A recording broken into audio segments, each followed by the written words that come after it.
Of course, I have to cough right as I turn on the mic. Hello. Uh-oh. Hello. Okay, there we go. Hi, Mir. Congrats on getting first. You got first, right? Oh, who did that? Of course. Thank you for petting my stomach, Mir. Hello, Mir. Hello, Star. Hello, Haru. How are y'all doing? I got first. How are you guys doing? I'm doing well. I was supposed to stream a little bit earlier, but I said I would stream today when the internet got fixed, so if it's not one thing, it's another with with this, but that's okay. That's okay. Today will be swell. Oh, that's good to hear. I'm good, thanks. Hope you're well. Yeah, I'm doing good. I'm happy to hear you're good, Haru. I was just like waiting and waiting for the internet, and hopefully it sticks out. It's going pretty well. Ara's back. I know. I thank you so much. I'm so sorry that I had to be gone another almost week because the monitor wasn't working, so I had to switch it out with another monitor, and then that seems to have fixed it. It was weird, like, cause I don't even know how to explain what's going on because it was weird. I'm not techie, so I had to it was weird. But yeah, I got to finally upload the rest of the videos that I needed to upload before that I should have uploaded months ago, but I forgot to. Because my brain is tiny and I forget stuff. But yeah. I have... Okay, yes. Okay. But today we're gonna be trying to finish stage 3 of our life beginnings and always... Beginnings and always? Ah! Oh, thank you for the 1-bit mirror, but Trixie steals them. Welcome back, or have an itty bitty. Thank you. Oh, the clown emoji. Thank you, Mir. That actually reminds me, to when we get to the game, to switch the scene in Twitch or Tits or whatever into 2, because I have it in different scenes. Before I forget, oh no. Oh, okay. Okay, it wasn't anything bad. Well, I got sacrificed, but that's a small price to pay for other things that you could have done. But yeah, what else? What else have I done? This whole time, yeah, I've just been itching to come back to streaming because I wanted to so bad. I wanted to play this game. I wanted to play other games. I missed all of you. Oh, what the heck? What the heck?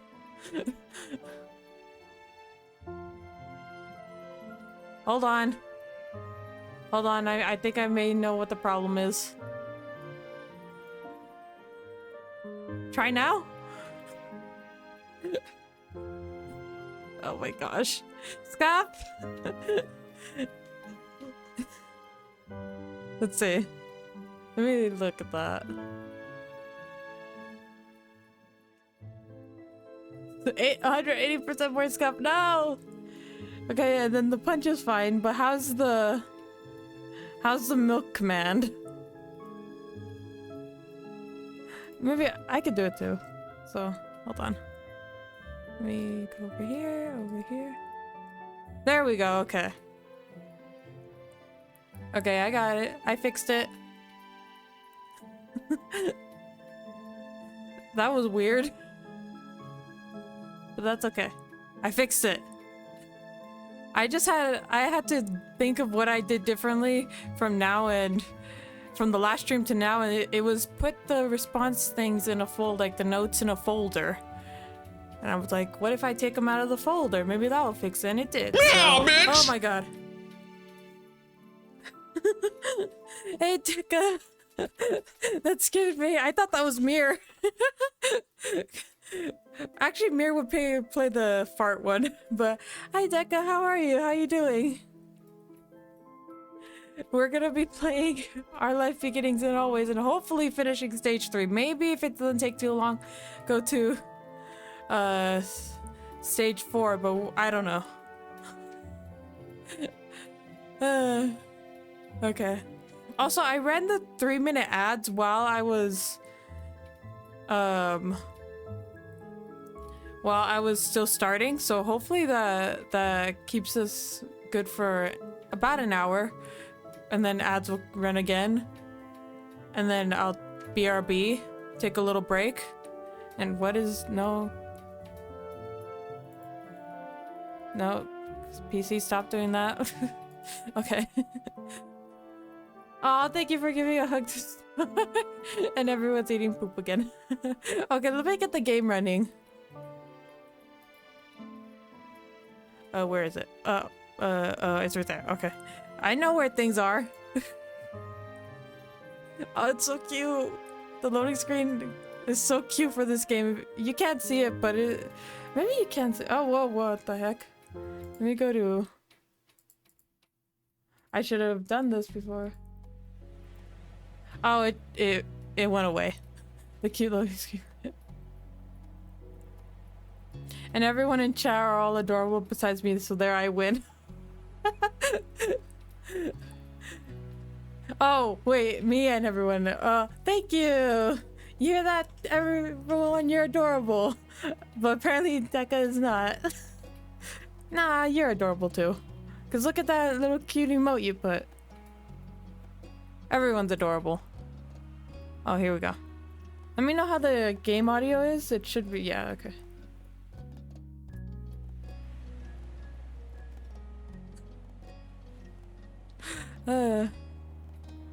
R is adorable. No!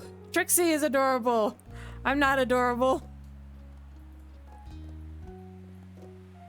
Hug at poop. It actually worked. Gave poop a magical hug. Oh, that's funny. Okay. Let's load our file. Which file were we on? Were we on this one? July 27th? Yeah, I think so. Oh my gosh, it's been since the 27th. I have to agree with Mir. No, I'm not adorable. I like how it still has the Arcanum. I mean, I still have that on my character sheet, so I guess that still works, but it's just not my Twitch name anymore. Okay, we were right here, yeah. So we're gonna do boating and happiness, and I'm just doing these in order. If Trixie is more adorable, then why can I do this? Oh my gosh. Because I fucked up the redeem when I first made it. That's why you can do it. No. Also, I'm not hungry. I actually ate. Okay. I already need water.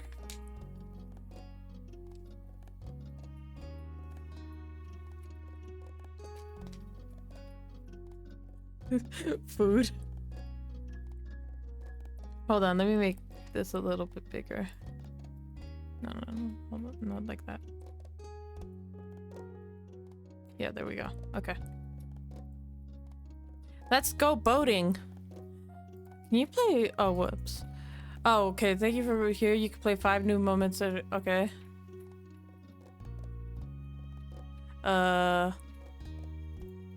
Okay, so you have to do the any. Did you eat Trixie's poop? No! You ate Trixie's poop, as everyone can see in chat. I ate some pasta. Okay, we'll do Baxter's. I'm excited on what I'm going to go. I'm excited on what I'm going to do later. Ooh, what are you? If you don't mind me asking, what are you gonna do later? Okay, let's go boating with Cove. We have blue hair in this step or what is it called? Oh my gosh.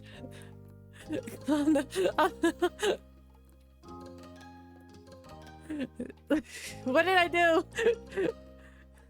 Oh no, am I being stupid?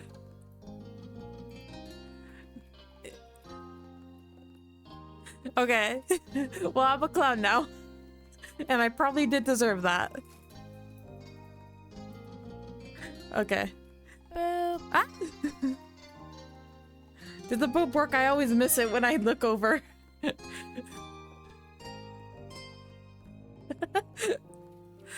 boop always catches me off guard too because it's my own voice and it's weird.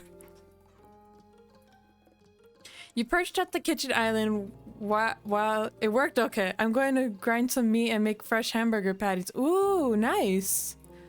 I haven't had hamburgers in a long time. Well, not that long actually. Maybe a few months. But yeah, that's cool. Fresh hamburger patties. I don't think I've ever had fresh hamburger patties. Maybe I probably have, but it hasn't been a while. But just hamburgers in general, it's been a few months. I actually made a theory about the poop lore while you were gone. Oh no. Oh no. Not the poop lore. This is really my legacy. Okay. Whiling away. Oh! Oh, thank you, Deca. Thank you for subscribing. Oh wait, I know what I have to, I have to go over here. Yeah. Thank you for subscribing, Deca. Thank you so much. Let me move that alert a little bit. Thank you so much. I appreciate it. Why is the emote not working now? Okay, well, oh. Let me fix that real quick. Why is it showing the old? Ah!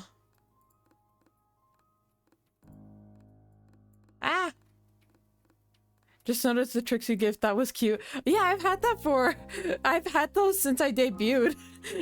I think you're the first one to say anything about that, Haru. So Trixie's poop is more similar to Ara's poop than cat poop, and I have the flowchart to prove it. Oh my god, Mir, no! But thank you, Haru. Yeah, it is cute. I have different ones for like gift sub and a follow and a raid. Yeah, it's cute. I made them myself. I forgot what website I used, but I like just used my limited art skills to make that. I spent a kind of how long on it? I don't remember. Where's the alerts? Okay, let's bring them down a bit. Okay, there we go.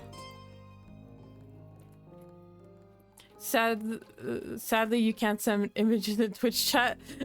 What, the flowchart? Because thank God, because I don't want to see the flowchart that you made you made it. It was really good. Thank you, Clown and Trixie Bongo. But yeah, thank you for subscribing. Let me try to fix that subscribe thing. Where is it? Where would that be?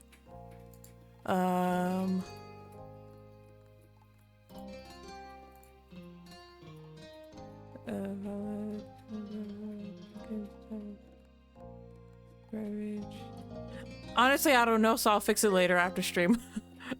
Oh, the shooty tooty and the the fungo pew pew. Is that Fungalus? I believe. I haven't really interacted with them, but they seem. I follow them on Twitter. They seem cool. V, me, and Shinx. Everyone calls it pew pew, and I just called it shooty tooty. I'm so stupid. I didn't know that it was supposed to be named Pew Pew. I just named the first thing that came to my head. Okay. Whiling away the minutes until your sister joined you downstairs. There was quite an adventure planned today. Lee was coming down near the Sunset Bird area as part of what she called a little trip. This is not gonna be a little trip. The clown nose makes you more adorable. Oh my gosh. Oh no! And I get bonked. Now everyone's... Oh, Luffy's gonna got added too. But thank you, Deca. And why did I get bonked, Star? What did I do? Apparently she thought how nice it would be to go on a private boat trip this summer to celebrate graduation and everything. Luffy not say so. No, he is not. To summarize, Ara is Trixie's familiar, and Ara is often sacrificed to Trixie, so I believe Trixie would be more similar to Ara than house cats. Okay, see, that's interesting. The poop thing. The poop thing I didn't need to hear. The poop one didn't... That could have been... You could have said that instead of the poop one. No! It would know! Which also apply to poop. Oh, that's gross. If it's like human poop, that's gross. Because if it's cat poop, then it's one thing. But if it's like human poop, oh my gosh. Okay, enough poop talk. Let's get on with the game. Sorry. Oh, Tika! Thank you for subscribing. 7 months. Thank you so much. The emote worked that time. Hello, Tika. How are you doing? Oh, Milo's Pew Pew and Coda. Even Coda's is called Pew. Why did I name mine Shooty Tooty? What was wrong with me? I messed up the flow of everyone's emotes. The name flow. Oh well.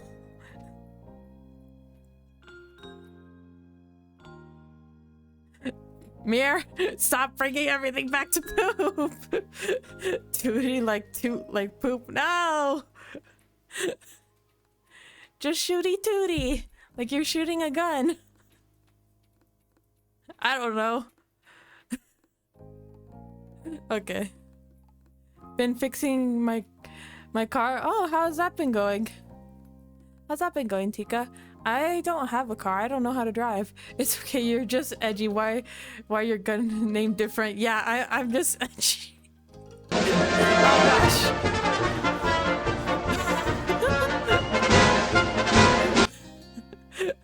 The circus music. What did I do? But thank you for the 10-bit star. Okay.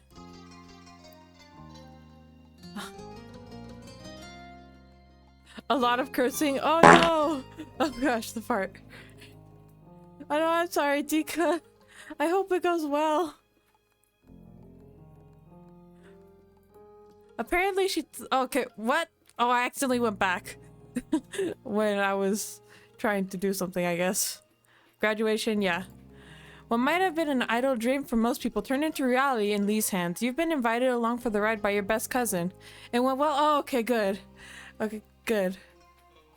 Oh, thank you for filling up Star's beer mug. Oh, you got 62. I got 2% when I did it, so you did a lot better. Oh, and Blooper too. Thank you. Blooper's at work, so she's not here, but I'm sure she appreciates it. 93 scratches. Not the worst you could have gotten. But it looks like Trixie's being a little mean today. Oh my god.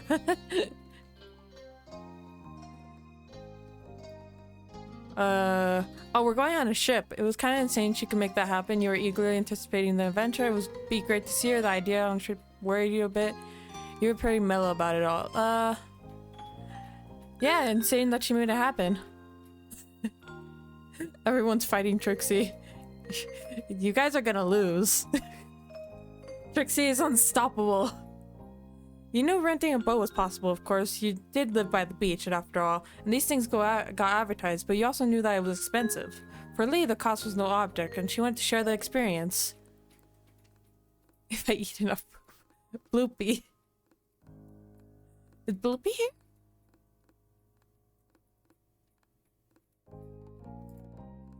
You weren't the only one who was heading on the trip. Liz was coming, of course. Your moms had been invited, but hadn't been able to find the time to squeeze it in. And also, the trip would only involve the kids of the family, a term that had stuck despite all three of you being adults now. Oh, 58 scratches. Not bad, Star. Mom would have joked about cramping your style, but there was apparently plenty of room on the ship. Lee had been more than happy for you and Liz to bring other friends along if you wanted. But the trip out to Sunset Bird, then even further out to where Lee and the boat would be, just wasn't feasible for most people. Not many folks lived close by. Oh yeah, pretty good. 41 scratches, that's the lowest, I think. There was naturally one person around who would always be up for the ride, Cove. You were just about to meet up with him outside. Yay, Cove! Lee had been glad when you told her he'd been able to come along today. Just as you were thinking about your cousin and her plans for the day ahead, your phone sprang to life. Glancing at the display, you saw that the incoming call was from Lee herself. You answered it without pause. Oh, have we seen Lee? Yeah, we did see Lee in this, I forgot what it's called. What? In this stage. I had to go look at what I named my stream to remind myself. But yeah, Lee's so pretty.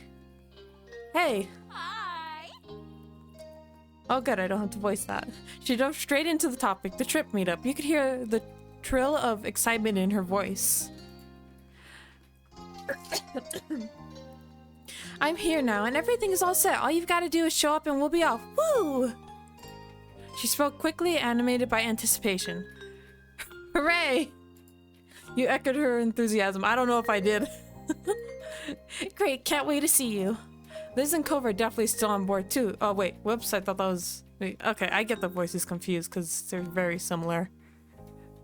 Because I can't do many voices. Ah! Thank you for redeeming the pig chicken star.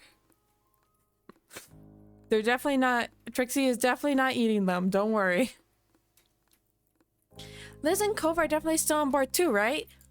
Yep. Wonderful.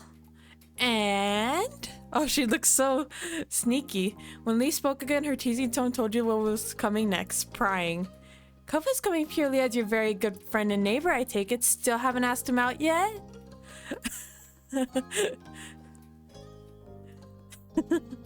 Oh no, what do we say to that? Should we just sigh? Or, we're just friends. Yes, Lee. What should we do? We're not gonna stay quiet. Sigh? Okay. You sigh. That's what I thought. It only took you, what, 10 years to decide that you were interested in him that way? You wouldn't want to rush the process of actually doing something about those feelings? She giggled at her comment and you shook your head despite her not being able to see it. That's so cute. But moving on to a less sensitive topic. Oh, wait, whoops. But moving on to a less sensitive topic. There's still a bit of time before you're due to set off. Is there anyone you want to extend a last minute invite to? No need to keep the guests so sparse now. It's not like we'll be bumping into anyone else to join in when we're out in the middle of the ocean.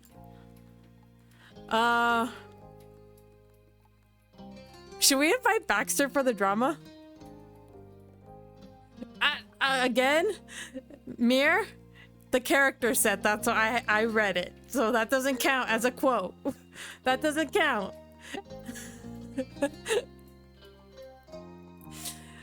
Should we invite Baxter for the drama? Because I don't think Cove likes him that much. Or Cove gets jealous of him, I don't know, and I think that'd be kind of funny.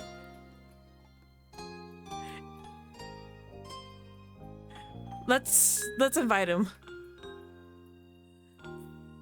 Ooh, you better invite him then. Alright, I'll do it. No idea if he'll be free, but I can try. Talk to you later. I'll let you go. I have to see. Oh my gosh. I have to if I want to see you here in the flesh. She uttered the last word dramatically, making them sound like a threat, more like a threat than a statement. Laughing, you shook your head. Lee chuckled along down the hall. Bitch! Oh my gosh. That scared me.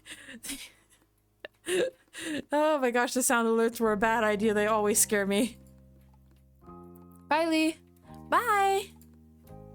Now that your attention was free, you looked over the stairs to see if Liz had emerged yet, but there was still no sign of her. You figured you might as well go out and see if Cove was ready in the meantime. Besides, you needed to stop by Baxter's place to invite him along. Liz would catch up, you were sure. Let's send her a text on the updated plan. You grabbed your phone one more time to let her know where you'd gone. With that, you hopped off the chair and headed out the door. A sunny day greeted you. Oh, I love this music. It's so nice. A sunny day greeted you. Shielding your eyes with a hand, you admired the sky. It looked like good weather for heading out on the water. That was something. You heard your name called and turned in automatically. Cove was the source of the call. He was standing halfway between his own house and yours. He waved at you as he walked over. You waited for him to join you. You took a step in his direction. You ran over to him. Okay, we're gonna hug him. We're gonna hug him. You tore across the street and pounced on him, wrapping him tightly into a hug. The winded gasp you knocked out of him turned into a chuckle halfway. And all he has to say is hi to that. That's funny. Hi, Cove. Ready to go? Cove nodded easily, blinking languidly in the sunlight. Then his mouth curved into a gentle smirk. Okay, what was his voice again? Oh my gosh, I go through this every time. I've played this game for how long and I still don't know what voice to give any of the characters. First jet skis, now a boat. What aquatic transportation device is up next for us? My money's on a submarine. You laughed. It'd been an adventurous summer for sure. Cove grinned, pleased that he amused you. Cove glanced away, chewing his lip with consternation. Is it really okay for me to come? Of course, you don't even have to ask, right? You can't remember their voices, you can't even remember how long you've been playing the game. I've been playing it since February on Valentine's Day because this was the Valentine's Day stream I did. Maybe not on Valentine's Day, but around Valentine's Day. That's when I started playing the game. Of course, you don't even have to ask, right? Cove rubbed the back of his neck, frowning as if trying to work it out for himself. Yeah, it's just, I don't know. This is a really ritzy trip and Lee's your cousin, not mine. Our time state. No!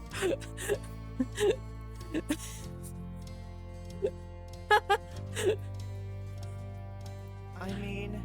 The two of us, me and Lee, are friends maybe, but it's not like we've ever hung out on our own. I'm kind of worried I'm gonna be out of place. Oh, now I feel bad for inviting Baxter because... Cove, you're so difficult. No, that's so mean. Yeah, there is no way you'd be left out. There's no way he'd be left out. And that's thanks to you. His voice was affectionate with a particular emphasis on the final U, like it was the star of the collection. Aww. Cove managed a small smile. The worry hadn't lifted from his rigid shoulders, but you could tell that he was attempting to project a little more confidence. No! Mir, do not, no! You have to include what I said after that. That's so mean, because that was one of the options. That I wasn't gonna pick that. I'm gonna go, don't worry. Good. You're satisfied with that. Ah, and I meant to tell you, I'm gonna be inviting Baxter too. I've got to check if he's in now before we run out of time. Huh? Really? Cove was stunned. He hadn't been prepared for any extra surprises. He shook it off, however. Alright, it's not like this isn't already gonna be awkward for me. Oh no, now I feel bad. He was joking mostly. Oh no, now I feel bad inviting him for the drama. I'll wait for you here. Okay, Cove, I'll see you in a bit. You strolled over to the condo Baxter was staying in and rang the doorbell. You recalled the last time you had been at Baxter's place, but before memories could claim you, the door slid open.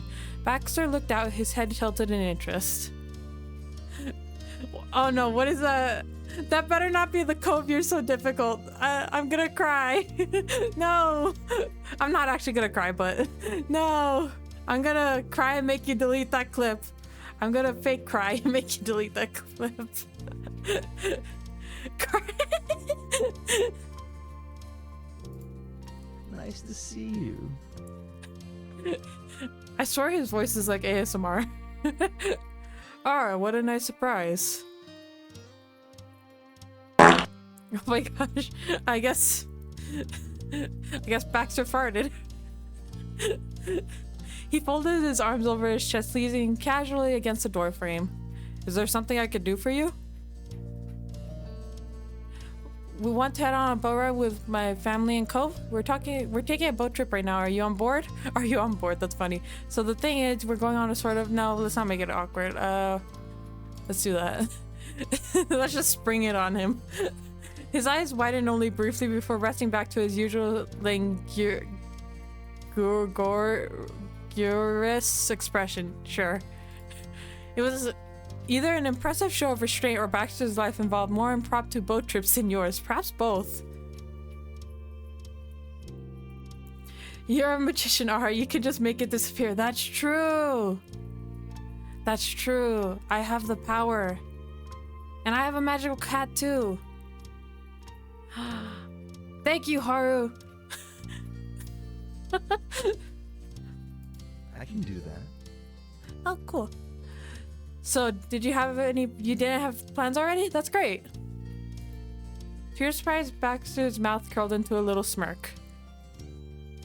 Languorous, characterized by tiredness or inactivity, especially of a pleasurable kind, characterized by an oppressive stillness. Oh, okay. Thank you for the definition here.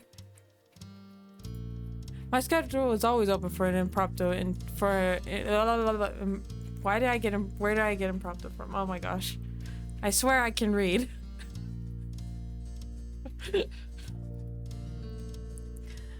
My schedule is always open for an improved itinerary. I'm flexible, remember?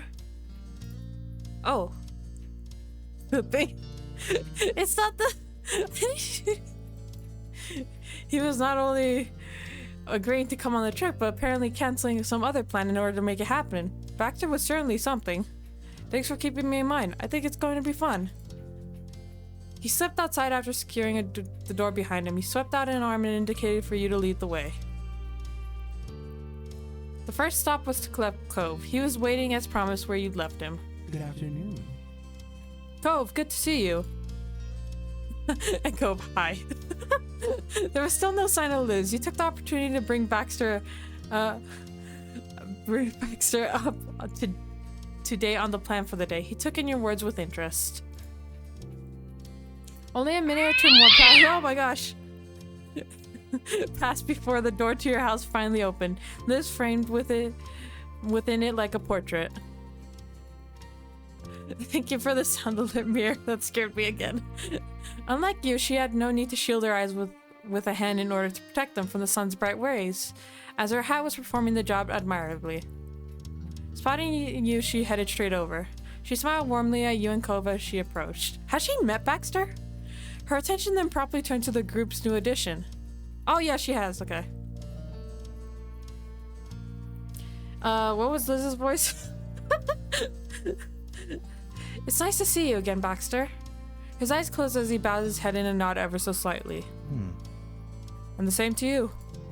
Living on the same street had given Liz and Baxter the opportunity to get to know each other over the course of the summer. Oh, okay.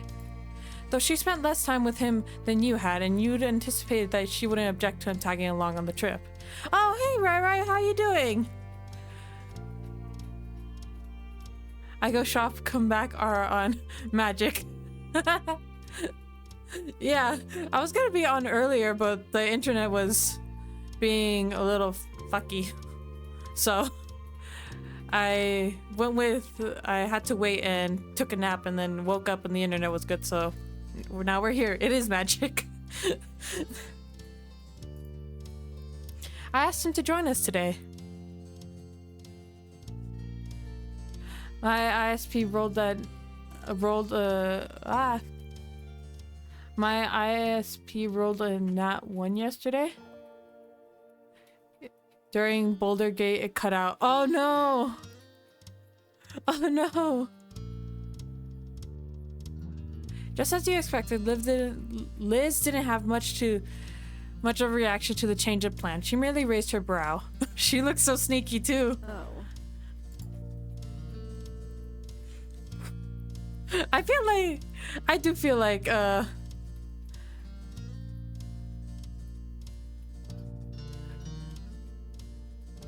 wait a sec, I get 700 channel points per stream plus 320 channel points per hour. That's a lot of stomach rubs. No! No! I kept getting that one in game, which is worse roll. Oh no! I feel like you and Lee will become fast friends, Baxter. You get bonus points if you tell Ara she's the most sus. No! Which she is. No, I'm not! I'm sometimes sus, but I'm not the most sus. I won't deny that I'm sometimes sus, but I am not the most sus. Oh, kid, hello. Hello, people, and hello, Ara too. Hello, how are you doing? See, the milk sus, it's soy. Wrong channel. Oh no. And it begins, the other thing begins. But yeah, I feel like Lee's gonna like Baxter because of his outfit. You laughed, having thought the same thing yourself. Baxter smiled politely. With that, your little group piled into the car. It had been decided in advance that you all be heading over in Cove's car. Well, then you set off the journey down the coast to where you'd be meeting Lee. Bitch! Oh, that scared me.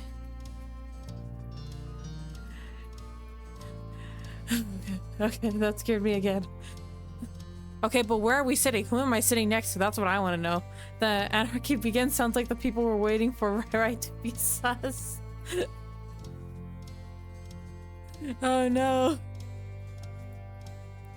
You wind down the California shoreline with sparkling ocean waters on one side and craggy cliffs on the other.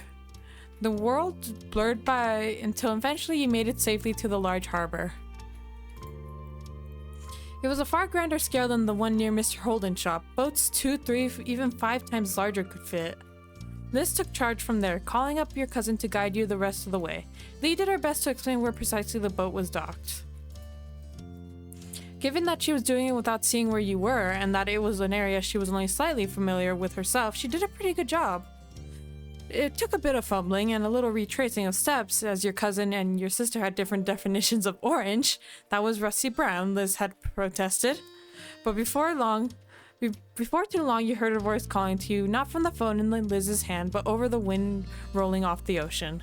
Searching for the source of the sound, you found her on the prow of a ship, jumping into the air. Be careful! Into the air, waving frantically for your attention. You'd arrived. Is she on the ship?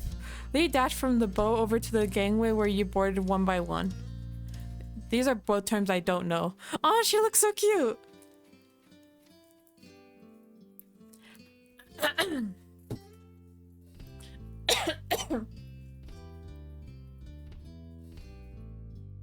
Okay, sorry. Hi everyone, I'm so glad you got here okay. You could tell even if she said nothing, her bright grin as she saw all of you spoke loud and clear. Hi Lee. You squeezed her in the side, or you gave her a full-on hug? Should we give her a high five or a full-on hug? Let's give her a full-on hug.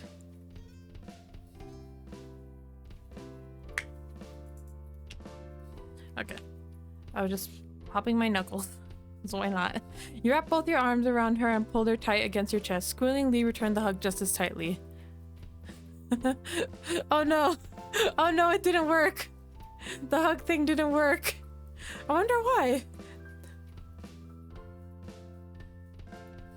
After greeting you, Lee turned to look over the face. Maybe she didn't want a hug. Oh my, hugging sus. No!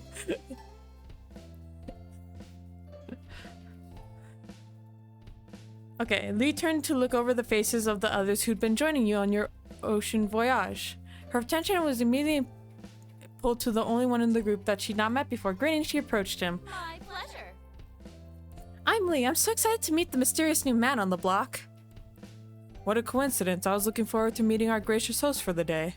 To be honest, Oh my gosh, that scared me. It's always so loud. But I must confess, I'm not that mysterious. I'm rather open. I do hope that doesn't come off as a disappointment. Not at all. I can appreciate forwardness. Welcome aboard. With that, she glanced over at the others. Thank you. 86 scratches. That's what she deserved, Mir. for scaring me again. Lee, thanks again for taking us on this lovely trip. Cove hovered awkwardly behind you and your sister. Even with Liz's broad sun hat, he was too tall and the group too small to hide effectively. He's so cute. He made fleeting eye contact with Lee, then looked away. Hi, thanks for letting me come. The boat is cool. He chuckled nervously. Lee smiled, entertained by his bumbling phrasing. Hi, Cove. She giggled as she spoke, unable to hide her amusement. Cove lowered his head.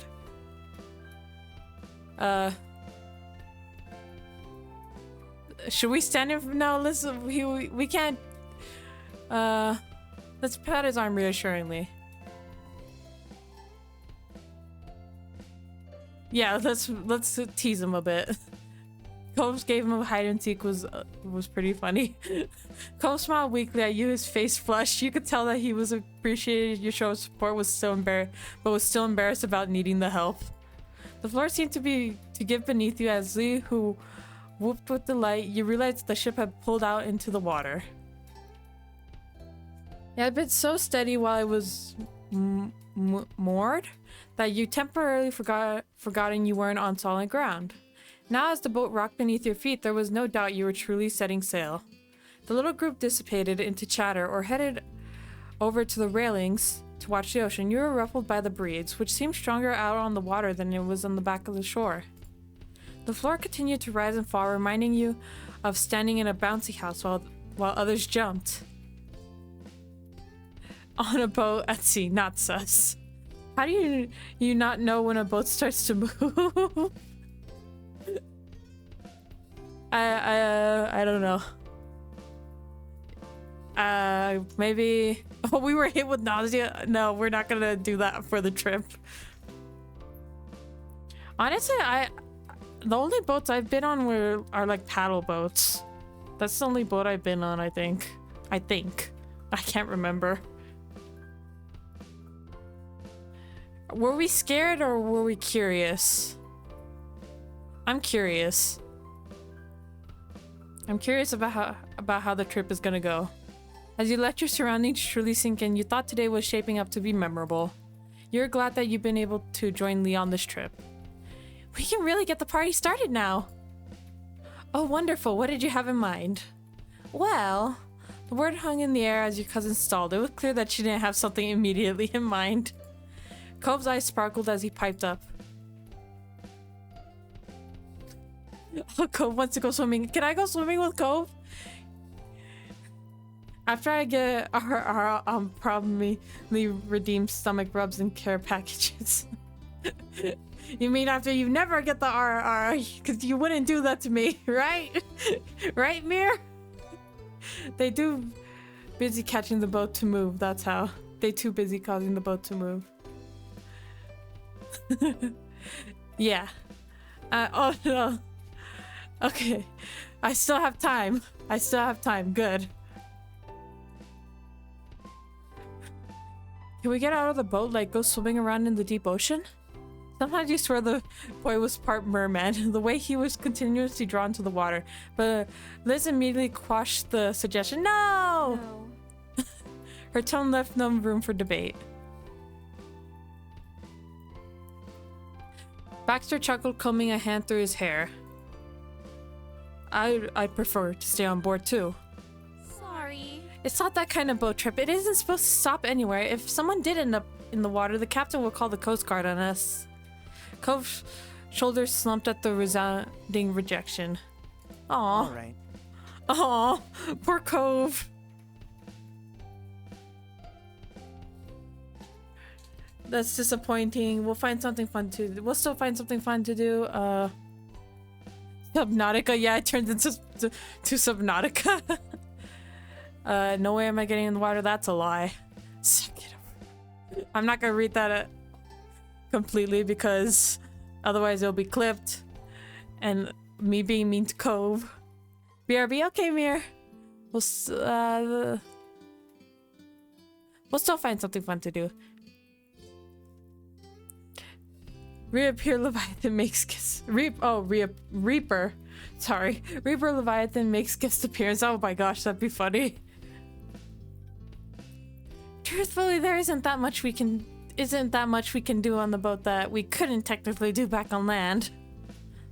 I often take trips with my father on our boat. He always spends the time deep sea fishing. I'm not much of a fisherman personally. Activities that could also be done while not on the boat sounded excellent to me. Visibly bolstered by Baxter's support, Lee smiled warmly at him. Oh, my dad also takes me fishing sometimes, though we do it on the docks by my dad's shop. I'm not good at it either. Baxter snickered, his expression warm as he looked at Cove. He appreciated the delicate attempt to relate, especially with how standoffish Cove normally was with him. That's the fates of sons with their dads, apparently. How lucky we won't be doing that now. Yeah. Liz nodded. There's nothing wrong with some non-nautical themed activities. We could play a party game for all I care. Yeah, we'll do a party game. You saw her brow furrow for just a moment as she mentally conjured possibilities, then smooth out as one came to mind. Ooh. What about the one where something is written down and people give clues and one person has to guess what it is? I'm back. R Leviathan? No, that'd be terrifying if there was an R Leviathan. But if there was a normal Leviathan, that'd be cool. I clipped it. What? Clipped what? What did I do? Oh my gosh, what did I do? I'm good.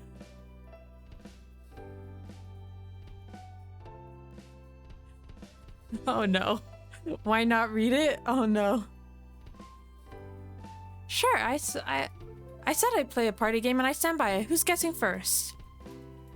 Arm wrestling contest to choose, yes. The others blinked at you as you made your suggestion. This expression was skeptical. It does look skeptical. And how will we decide who took turns for that? The game is supposed to decide who's taking the first turn in the game we originally decided to play. Lee snickered, batting a hand in the air to brush away the minor details. Don't be like that, we'll make it work. It's a good idea. More games equal more fun. Together you agreed on an order to go for this set of games and the mini competition was on, with Lee and Liz facing each other in the first round. I mean, an R Leviathan being scary would be kind of out of character. What else would it be? What else would an R Leviathan be? R Leviathan would be scary, wouldn't it? Nah, it'd be sus the R Leviathan. How would a Leviathan be sus? It would look at you and blush. No! I don't even blush that often.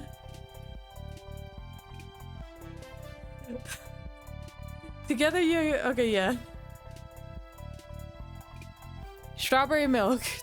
Turn head away in embarrassment. Okay, I do that more than blush.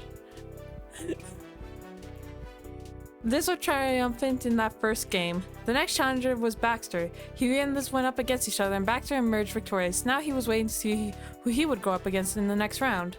Meanwhile, you were gearing up for a round against Cove. The winner would be Baxter's opponent. Cove stared at you with narrowed eyes. The minigames might only be a bit of meaningless fun. Cove meant business. Oh no.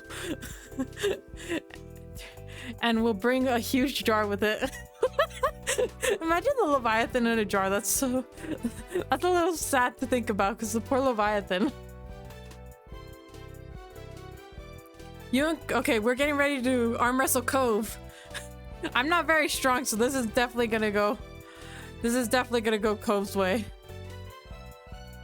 I'm back, had to restart my PC. Welcome back, Kara.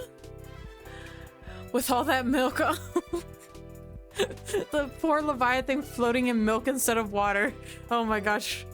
Resta would be envious. You and Cove took opposite facing seats at the deck as the others looked on. You locked your hands together ready to begin. Alright, on 3. Cove frowned and he stared at your locked hands, summoning a mental as well as physical strength. Exploding in milk? I hope not. I hope the Leviathan isn't exploding. 1, 2, 3. Your arm tensed as you pushed against Cove. You were met with resistance. Cove's hand wasn't easy to move. Oh my gosh, we could look over there. You blew out in his face. You focused on the game. Look over there. You brushed your foot against his leg. You leaned your face closer and batted your eyelashes at him. Oh my gosh, we're not gonna do that, but that's funny. Let's make him think that there's like a spider or something with our foot against his legs. While Cove was completely focused on your arm, you slid your toes closer to him. He jumped in his seat when you stroked your foot against his calf. You successfully broke his concentration. His arms slackened against yours and you took your chance. With a final push, you slammed his hand down. Hey. Cove is too cute. Cove slumped his shoulders, accepting defeat. You had gotten the better of him that day. His pouting session ended abruptly with a shake of his head as he refocused on what was ahead. Cove stole a glance over at the monochrome newcomer, then he met your eyes with complete seriousness. Oh my gosh. Aw. You can beat him.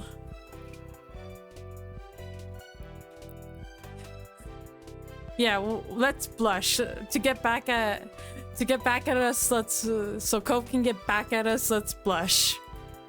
He believed in you, but it was a lot of tension, not to mention pressure.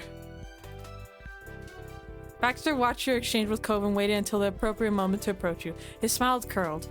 Good luck. See, you blushed in-game! In-game! Better show rest to it.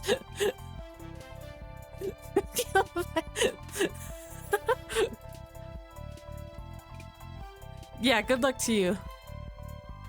His smile grew wider as he took Cove's former place at the table. Your fists locked together for the last game. The countdown began and the two of you threw yourselves into it, pushing with full force against the other. We're not gonna do that. Let's try this. Gotta get another flowchart out. For what? For what? What are we gonna do? We're not going for Baxter this route, so we have to focus on Cove.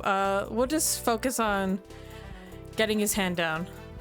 Baxter took the challenge seriously, but it didn't take long for his arm to start to bend. Ultimately, you thumped Baxter's hand flat against the tabletop.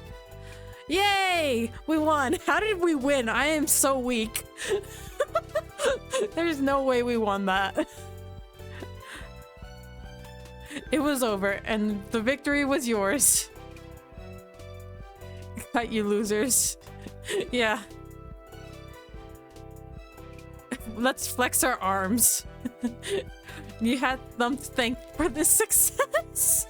You did it, Ara. Good job. I don't know how I did that. Cove covered his face again, but this time it was out of distinct bashfulness rather than defeat. Lee shot you an unimpressed thumbs up as Liz chuckled. Yeah, bitch! That didn't get me, Mir. That didn't get me. But thank you for the reward. I'm so proud of you. Baxter applauded politely. Not bad. Bravo, Aura. You did good. Hey, you know, you've always been so good at these kinds of games. You stood proudly remembering your past victories over the years. With a devious grin, Lee picked up a pen and notepad from the bar counter. She twirled the glittery pen with her fingers. Lee clarified the rules after Cove raised a wavy eyebrow. Random words would be written down and folded up to give to another player. The meow failed plan B. Sacrifice. Oh my gosh, I've been sacrificed again! When it was someone's turn to be a guesser, they would show everyone else the word but could not look at it themselves. The other players had to help the guesser figure out what the word was without saying it directly. Each person was allowed to say only one clue. After all the hints were given, the guesser would have to decide. Lee gave each guest at the mini party a piece of paper from her notepad. It was surprisingly thick lined paper with a little starfish printed at the bottom. Aww. She scrounged around to find more writing implements. She managed to dig up a short pencil with an old jelly grip on it, a ballpoint pen with a logo you didn't recognize, and a purple crayon. Oh! Oh, wait, okay. Ads starts in 2 minutes. Okay. So, ads will start in 2 minutes. This time I got the notification. Usually I don't get the notification. This is what confused me last time. I thought it was the ad break, but it's just the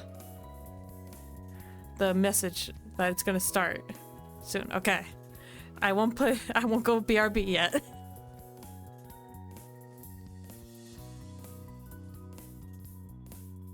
I've already gained 1k points. Assuming that it's not supposed to be that fast. Huh. Did they change it?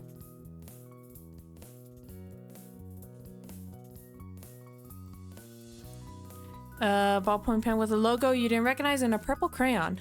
Baxter had a nice pen with him already, so he respectively passed on Lee's offer. She turned to you.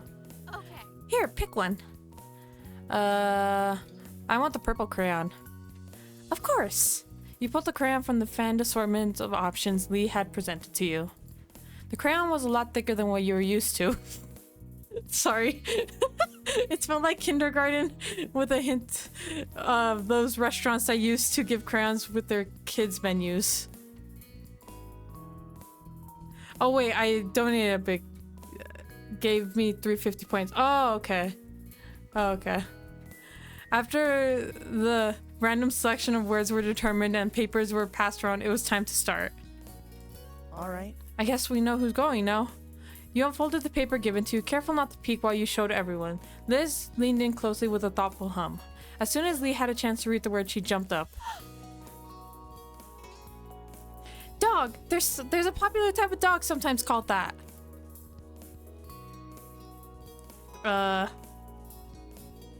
It's where scientists do experiments and stuff. Yeah. Sometimes it's a secret location. Liz gave Cove an edged look. She probably thought it would confuse you. Yeah, it does. It did confuse me. It can be used for photos as well. Oh my gosh. Does anyone have a guess? We have to type in our guess. So the clues are dog. There's a popular type of dog sometimes called that. It's where scientists do a lab. Sometimes a secret location. Okay, type. It's a lab. Lab. Do I just press enter? Good. Okay, yes. Lab. Yay, I got it. Okay, the ad break is gonna start soon, so let me save real quick. We're on page 12. Damn. And too easy. It wasn't easy for me. I only got it once I looked at everything again. When I first saw it, I was like, only page 12? German Shepherd. Okay, I think the ads are gonna start, but I don't have a message yet. Hold on. Did I mess it up again? Okay, let's run the 3-minute ads. Hold on. I'm gonna be taking a 3-minute break. So let's go. Oh, whoops. Oh, there we go. Yeah, bitch! Okay, see you in 3 minutes. And that didn't get me that time, Mir. Oh, yeah,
Yeah, bitch!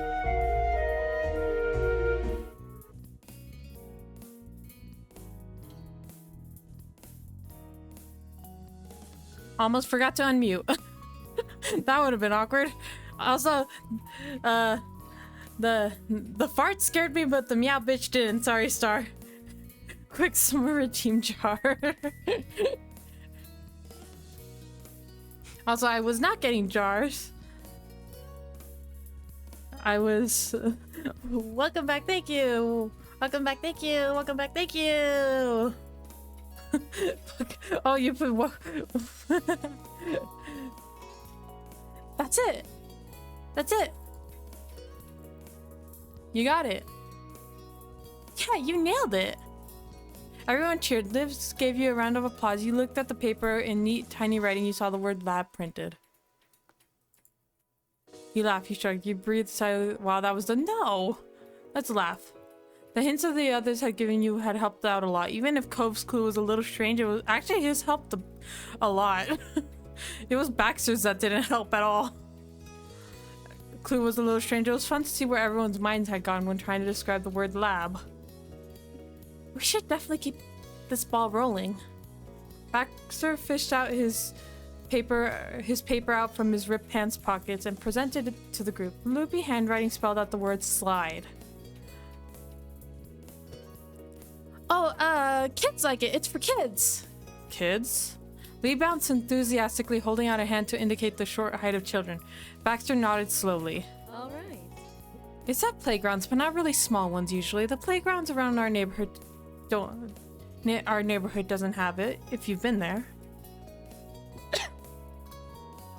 He shook his head, still perplexed. Fortunately, I have not. Dang. You've been to playgrounds before, though, right? Baxter had to pause to think on it. He shrugged. Maybe? In my elementary school, I did have recess, but we had sports fields more than traditional playgrounds. For some reason, it's hard to picture you as a little kid. Well, I'd rather not you imagine that, so it all works out. Cove placed a finger on his cheek as he puzzled out the game's conundrum. He tapped his face absentmindedly.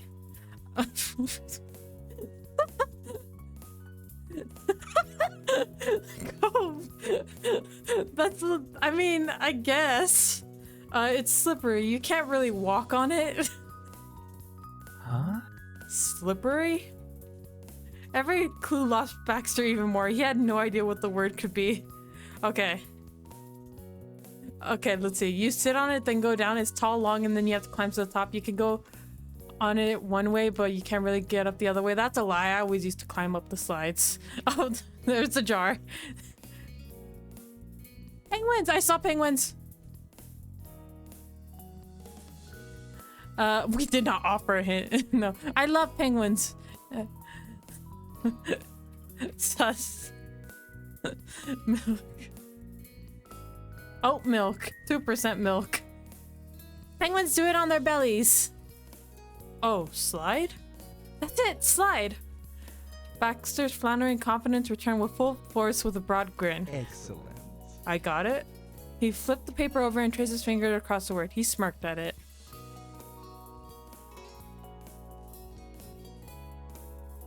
So many of those options were sus. No. Ara was stuck in the jar. They can no longer escape the stomach rubs. No! No! No! Not the stomach rubs. I'm not hungry, I promise. Thank you very much for the tip, Ara. Liz patted you on the arm with approval. Nice one. Liz, I keep getting Liz and Lee confused. Nice one. You had the magic approach. Magic! Magic, yes, because I'm a magician. You had the magic approach that time. Cove flipped open his paper and showed it to the crowd. He kept his hand on the back of the note so you couldn't see the word, even if the light shone through it. In blocky, wobbly text, you read the word potatoes. You pursed your lips together as you thought what you could say. Sack.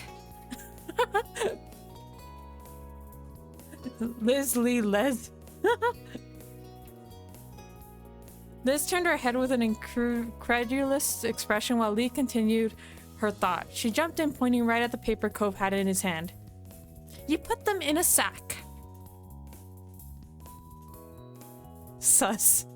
I knew you were gonna say that. Right. Cove blinked at Lee, deeply confused. Lee smiled back, full of confidence that he would come to understand eventually. It's the major vegetable you use in croquettes. I don't know what that is. Really? Baxter was earnestly taken aback, as if Cove just said he'd never had toast before.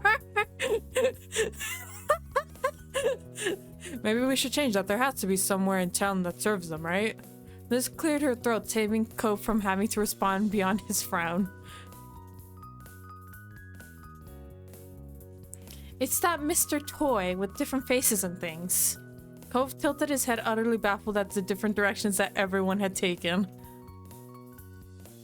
Toast, what's that? I just eat Trixie bars. Yes, you do. You really do just eat Trixie bars. What? What's a Mr. Toy? Cove, come on. Liz simply shook her head at his lack of understanding. It was your turn to try. Okay, let's see. They're brown and lumpy.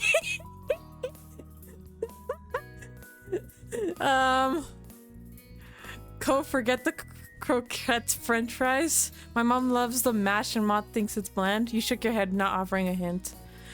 I think we should do their brown and lumpy. Just because of the...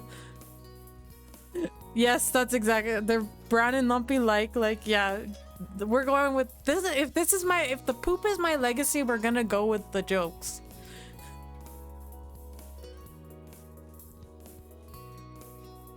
You suddenly remembered there were red potatoes and purple potatoes too. Oh well, lots of potatoes were brown. Cove had a chance. Liz put her head in her hands. You felt the reaction was more than a little unfair. Her hint had completely thrown Cove off.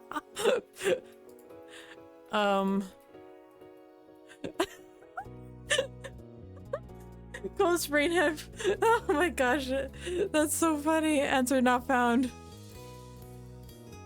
I have no idea what any of you are talking about. Without even trying to guess, he flipped over the paper to find the answer. Oh. Oh, potatoes. Oh, he's embarrassed. His face went red, embarrassed that he hadn't gotten it. You... You whipped that one, but it's fine. We could have another round. Okay,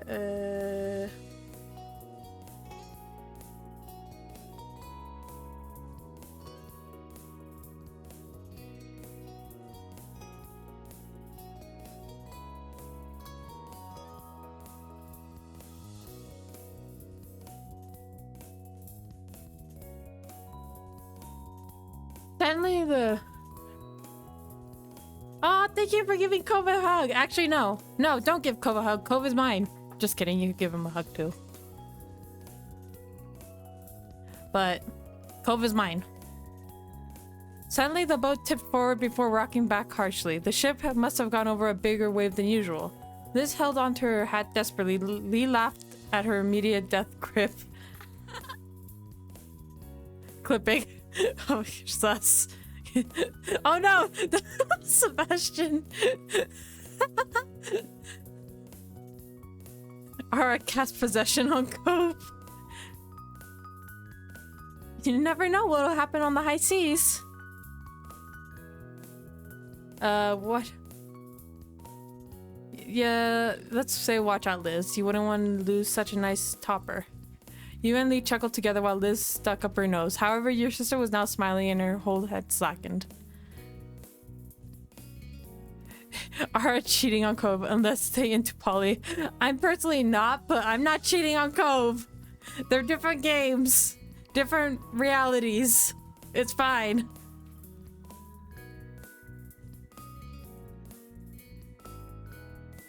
The game continued with Liz and Lee taking their turns. It was such a good time that you all decided to play a few more games. Liz turned out to be the best guesser, although that could have been because you knew her well enough to give her relevant hints. Okay, that's not what I said. I'm personally not, but it's such... that's not what I said, is it? Excuse me. They're video game characters. Nothing wrong. I'm all okay with it. They're video game characters.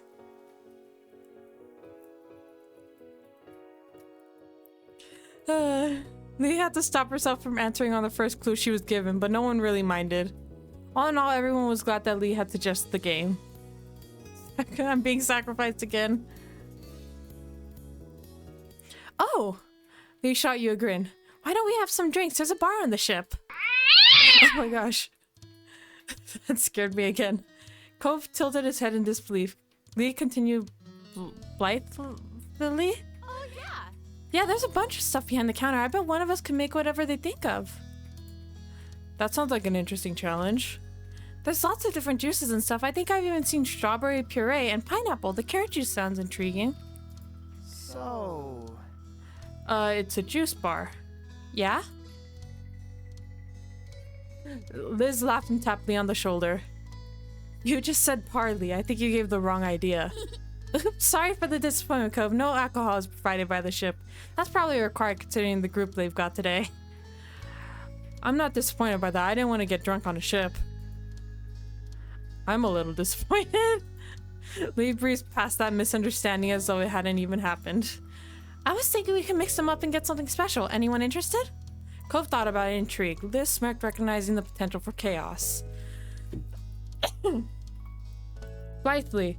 1. In a way that shows casual and cheerful indifference, considered to be callous or improper. 2. Literary, in a happy or carefree manner. Thank you for the definition. Hara denies it. Oh no.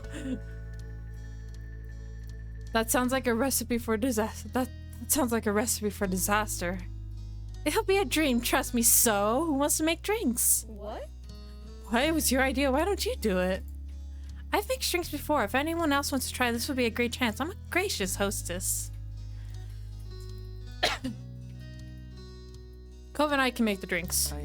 What? Oh, wait, me too? Yeah, I want the help. Lee nodded in approval. Totally. With both of you on the job, you'll definitely come up with something fun.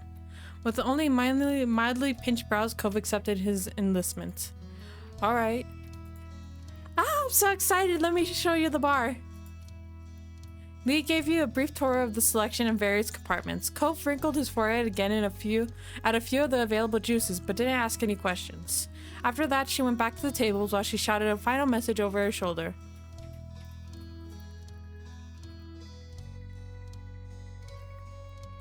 Oh, they said it was a juice bar.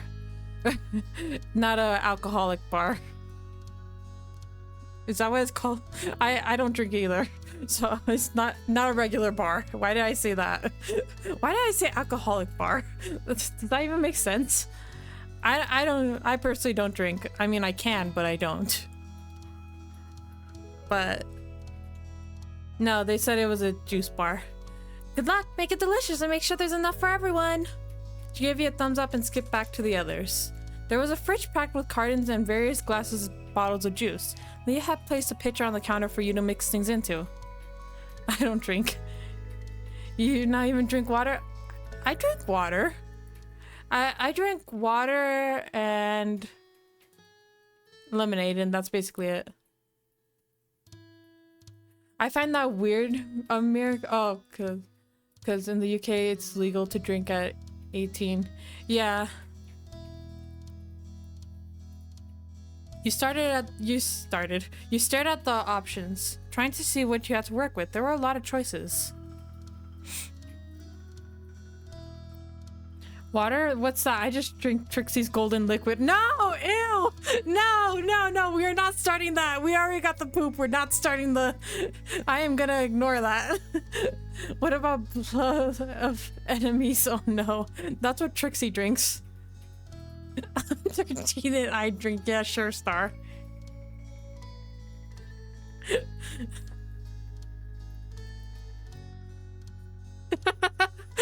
Thank you for filling up Star's beer mug. Ambrosia is golden, that's true. But I don't think that's what Mir meant. Unless I got the wrong idea. Cove hovered behind you, overwhelmed by how many things you had to pick from. He cleared his throat. What now? Do you have any ideas? You reached into the fridge to take out some juice. You grabbed... Okay, let's see. Ooh, I've never had strawberry juice. Okay, coconut water, definitely not.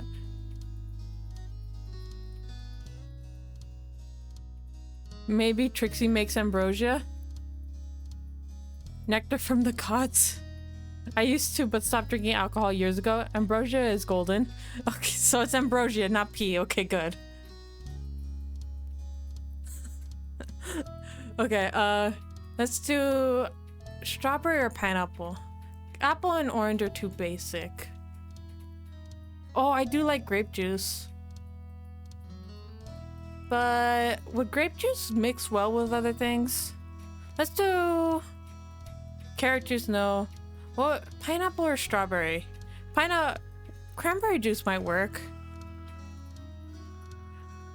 I don't know. Do pineapple.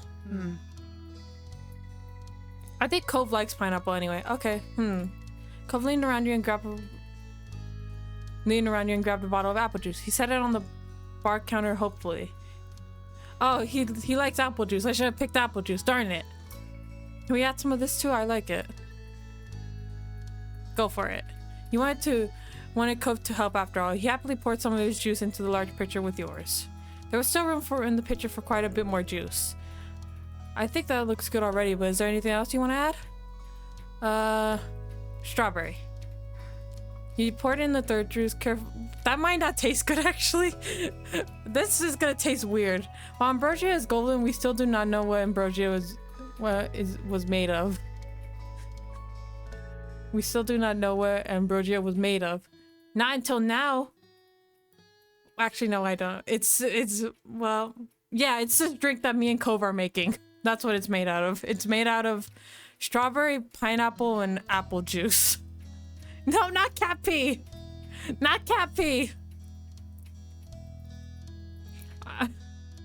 I mean, nectar for the...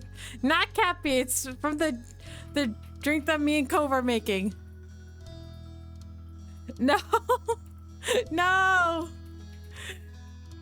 You've poured the third juice. Careful not to spill any. So? Interesting. Are we done? Okay, what would make this taste better?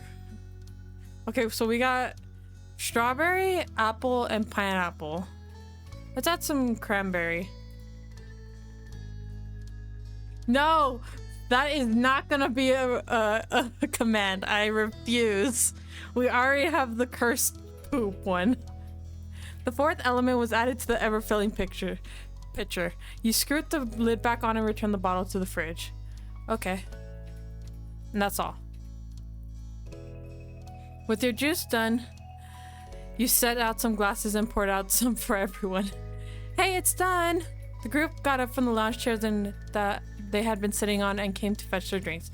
Everyone picked up a glass and took a sip.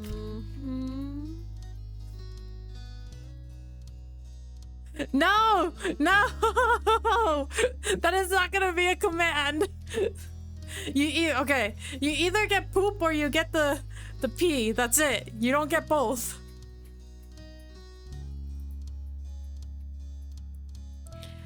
Liz squinted as she took a large swig of juice. She smiled. That's kind of odd, but weirdly in a good way. We need the full package. Both. No! No! No, because then that would be spam too, and it would... No! Oh my gosh. Right? I agree, it's some nice work. Thanks to you, I don't think we did too bad. Bravo. It's refreshing. Okay, time to negotiate. Thank you for the bit, Mir. We need the poop and the pee. No! We need something to wash the poop down with. Oh my god, guys! No! Thank you for the bit, Mir. Oh my gosh.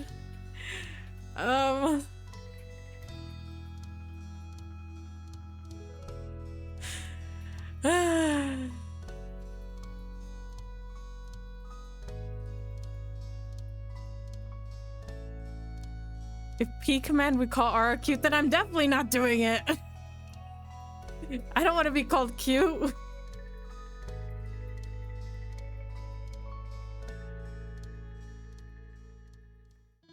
It's refreshing.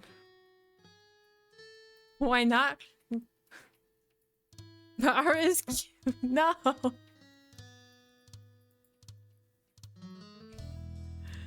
The little juice experience was a good time as far as you were concerned. Contently, you all stood close together, some still holding their juice cups. Lee's eyes scanned the group then, and she giggled. Right? See Ara blushing. Where? Where am I blushing? Where am I blushing? That's not me blushing, that's V. That's V blushing, that's not me. Not like being called cute. That doesn't mean I'm blushing though. This is so much nicer than having to rely on regular phone calls to catch up, right? Before anyone could respond, Lee's eyes widened. The corner of your mouth pulled into an amused smile. Not that I don't enjoy our chats from afar, it's just more fun to actually be here together.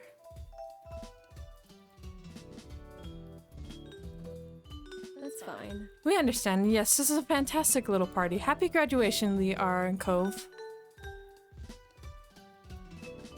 Not cute. How about sweet, or how about poopy? I'm not poopy either. If anyone's poopy, it's you, Mir. You've eaten the most Trixie poop out of anyone.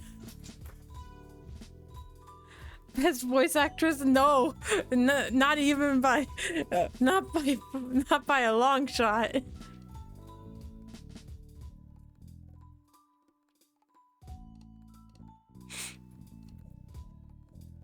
So she didn't deny sweet. Oh no, I'm not sweet either. I just got distracted by the... No, no! Darn it! I got distracted! You did that on purpose! You are sweet. I see. No! That was followed by more cheers and celebration of your high school careers coming to an end. Lee even lifted her glass to toast to it. When it settled down, your older sister had one more comment to add. And no one even had to fight over who gets to use the home phone.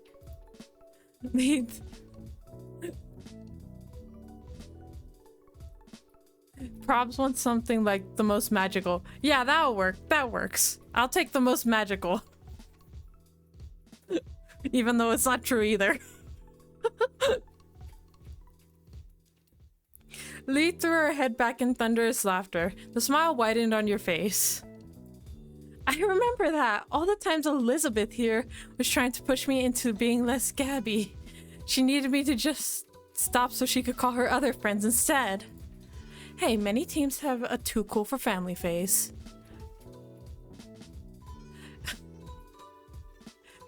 And in return we get P command. No! No! Aura is the second most powerful, magical.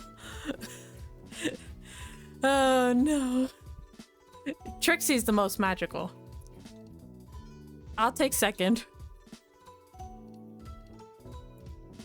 You're welcome. Yeah, luckily it's all A-okay. I forgive Liz for being a teenager.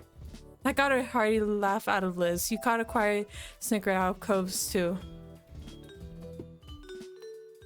At least Ara kept me up to date on what was happening in Sunset Bird those difficult days. I never knew what wild thing you were gonna fill me in on next. But in my eyes, you are the most magical. No, Trixie is!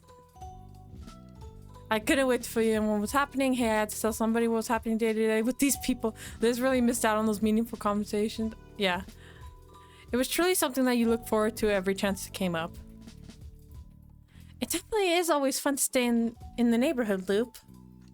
Then Lee drank the rest of her juice down to the very last drop. She made her way to the table over by Cove and set her cup down. Actually, Cove watched Lee as his mouth pulled into a lopsided smile. Making these juice concoctions reminded me a lot of that smoothie business down at the mall. The one that lets you pick all the fruit that goes into it. That was a good place. Yeah. Yes, it was the best and exactly what I was channeling when I came up with this idea. I'm glad you caught that finally.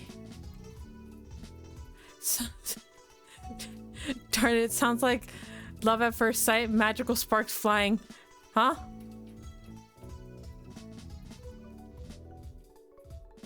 For Sebastian or for Cove? Huh? I'm confused. What did I say?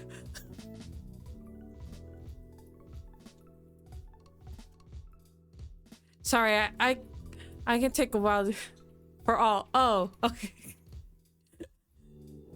Love is magic. Magic is love. Oh, both my eyes. Thank you for redeeming the card off, Mir. My eyes might take a little while to sync up. Sorry, I could take a while to get things sometimes. You all know that. Same, Cove. See, we're perfect for each other. Because I'm the same way. Too true. It's an understatement. No, why Penny my stomach? No! You're sharp when you want to be. Cove studied you for a moment like he wasn't sure if she should take that as a compliment or not, but ultimately he settled on a smile. So, Cove. She leaned towards him with a devilish grin.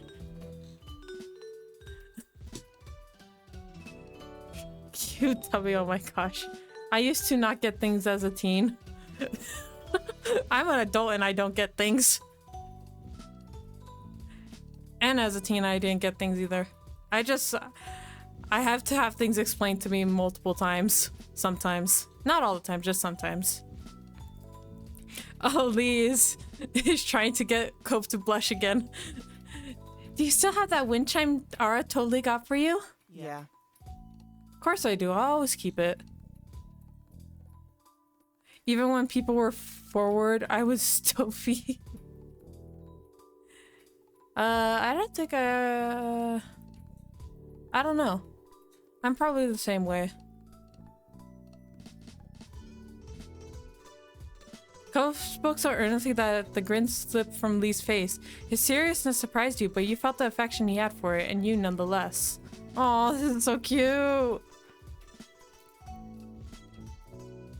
The moment broke with the sound of Liz's quiet laugh. That was all it took to get Lee laughing. And soon after, all of you were soaking up the mirth of the moment too. Though all that aside, we shouldn't leave Baxter out of the loop either.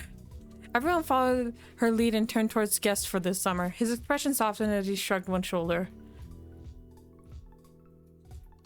I found self-reflection and learning about social skills helped me grow. Yeah, I should learn more about social skills because I'm not good with social skills at all. I get it.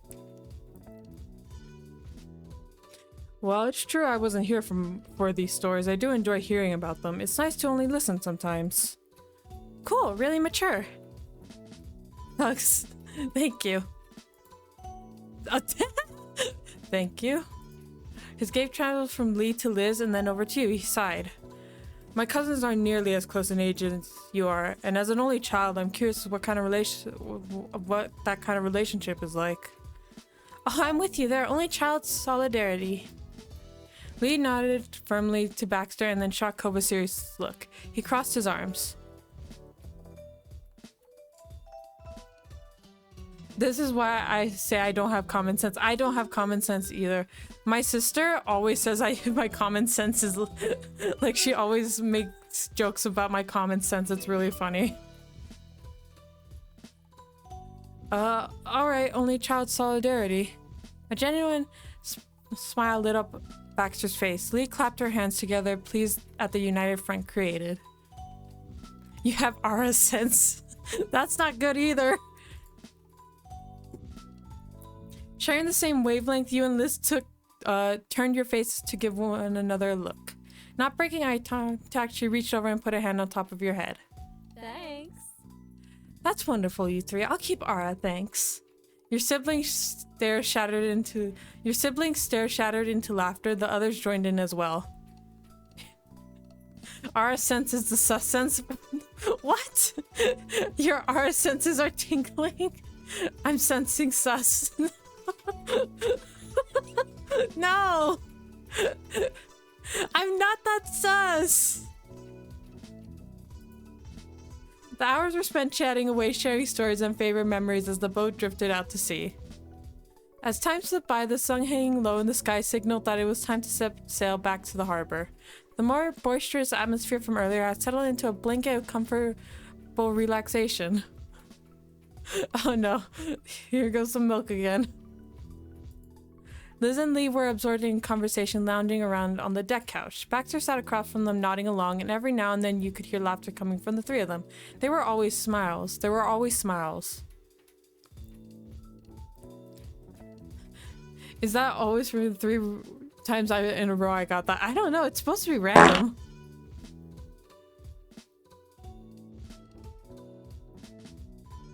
What the heck? Why are you... Why do you keep getting that? It's supposed to be random. I'll try to fix that later. I'm sorry. It's supposed to be random. That's weird. Oh, okay, there. Okay, so you just got a really weird randomizer.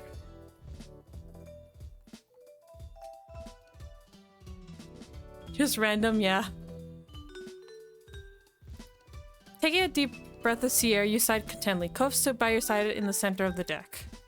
When you were ready, you looked back to the deck and the faces of everyone you spent the afternoon with. You never wanted to forget that view. Then, looking at the wide open ocean, you committed every bit of that moment to memory. You quietly thought to yourself, today has certainly been an adventure. Oh, that one was kind of short, actually. It doesn't seem to be working? What doesn't seem to be working? Oh, I wonder why. I wonder why that command doesn't seem to be working. Happiness, let's see what this is.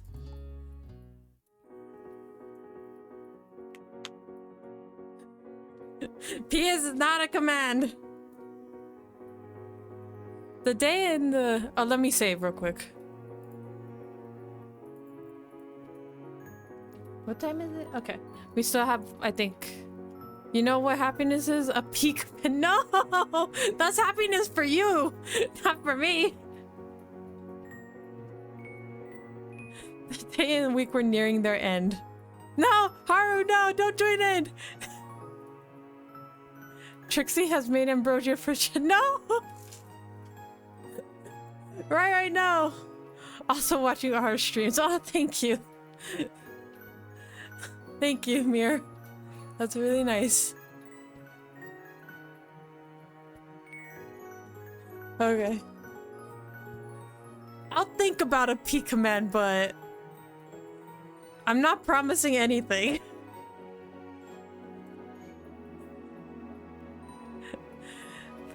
The day and the week were nearing their end, and you were welcoming it in your own way by lying sprawled out on your bed.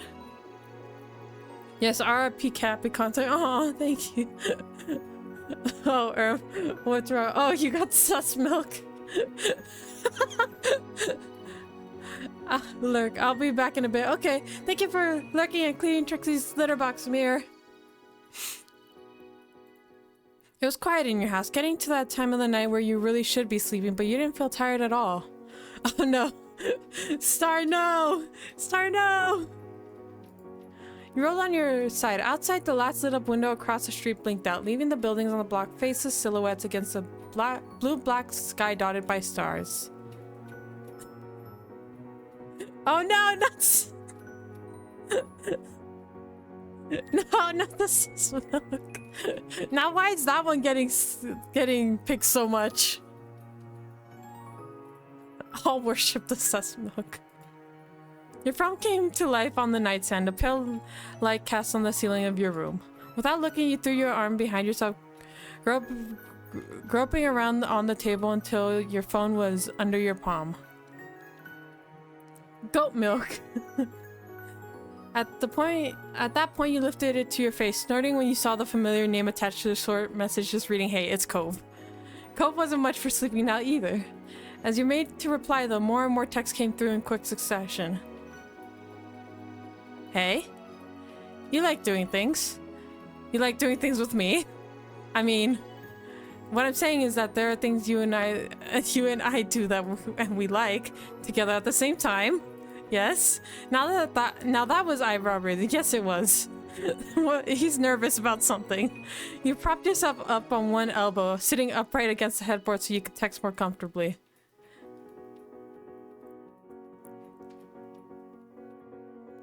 You're right about that. I do like doing things with you together at the same time. The typing indicator dropped off and a noble pause followed. You snickered into the palm of your hand. It wasn't hard to imagine Cove, red-faced, pushing his screen aside in sheer embarrassment, and then scrambling in the dark to find the phone among the folds of his bed sheets. You soon heard from him again, though. So, for what I was saying, you're free for a while, right? I've got nothing big planned for the next few days. Cool, I thought so. I was just making sure. Alright. You could almost hear Cove and take a breath as you prepare for the next part, despite the conversation being text alone.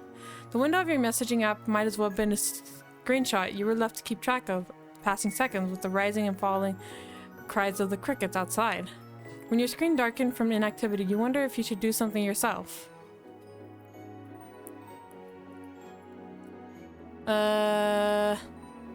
Should we give him a nudge or wait till he's ready?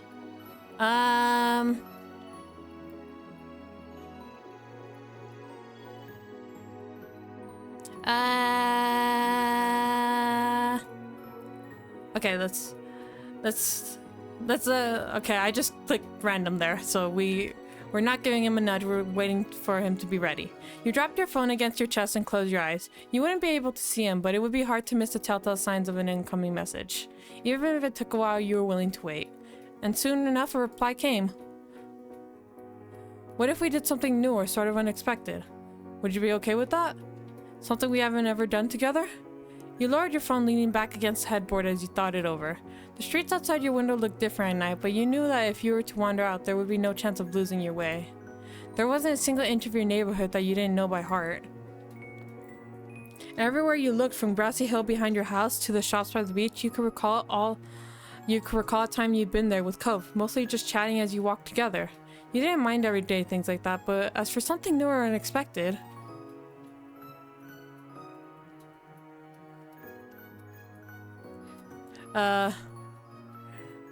Yeah, I'd love that. Sus, no! Don't make this wholesome moment sus! Cool. One by one, Cove began presenting his idea, starting off with intending a play. We've watched TVs together and movies, but real people were performing in front of us. We've never done that. I'm not sure what plays are exactly on right now, but that adds up to the unexpected factor. There was a slight pause before Cove moved on to the next plan. Visiting an aquarium, yes! I want to visit an aquarium so so badly. That makes sense, right? We go to the beach and stuff, we're pretty close to the water. But going to an aquarium would be water in a whole new way. The third one and the last one was the most out of the blue. Ice skating, oh that's cute too though. Ice skating? It was a total wild card as Cove was putting it, and the polar opposite of what you two normally did. However, it was fitting right in with the other options as something you had never done together. Let's say if hypothetically someone wanted to surprise you with an unexpected outing, would that be okay? You couldn't help but smile fondly at that, wondering to yourself who that someone could be. You said it would be perfect if that somehow happened. If only in a hypothetical someone existed. Great, not that it means anything, but which one would be your favorite? It'd be... I really like the aquarium, but I feel like ice skating have really cute moments too.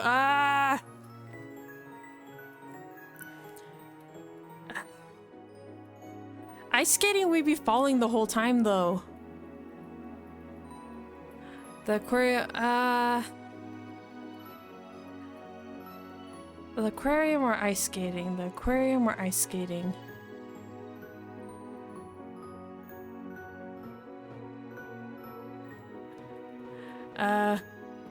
Falling into his arms. That's true! That's true!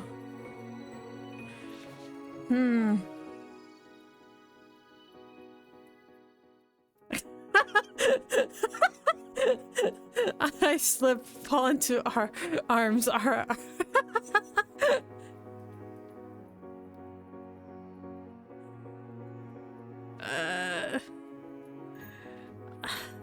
do like the aquarium though. I've always wanted to go to an aquarium. But ice skating is good too.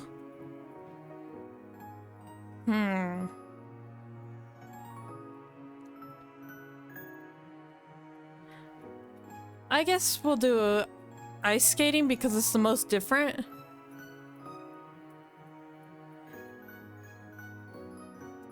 No, but the aquarium. But but in this game we've always been around sea life, so I guess ice skating. I should have saved before I did that, but oh well. Ice skating. The idea was so out there that you couldn't not pick it, and it was a chance to see Cove out of his element too. Alright, cool. Don't think too hard about this talk. It doesn't mean anything. You're making me laugh with this. I sure hope it means something. Sure. Promise trying not to try figuring it out. You're freaking adorable, yes. Don't say that! Good night, Hara. It's really late now. Yeah, it is. Night, Cove. And with the final send-off, you put your phone to sleep and lowered it with a sigh. You had no idea when Cove was going to invite you to the ice rink, but your mind was buzzing with all the possibilities the coming days might bring. Your phone went back to its place on the nightstand and you resumed snuggling into the mattress, one hand thrown to the side and the other shoved under your pillow. Somewhere between this day and the next, you finally found yourself asleep. The next morning after washing up from breakfast, you had just climbed the stairs to your room ready to tackle the day when you heard the ring of the doorbell. You turned towards the sound, angling your head in confusion. Was someone expecting a visitor today? Then again, you weren't even sure if anyone else was around, judging by the lack of footsteps you were hearing.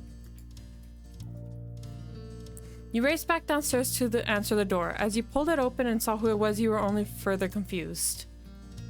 Cove? He was standing there with an unsure look on his face at first, like he didn't know who would answer the door, but the moment he saw it was you, a shy grin spread across his face. He raised one hand and gave you a little wave. Surprise.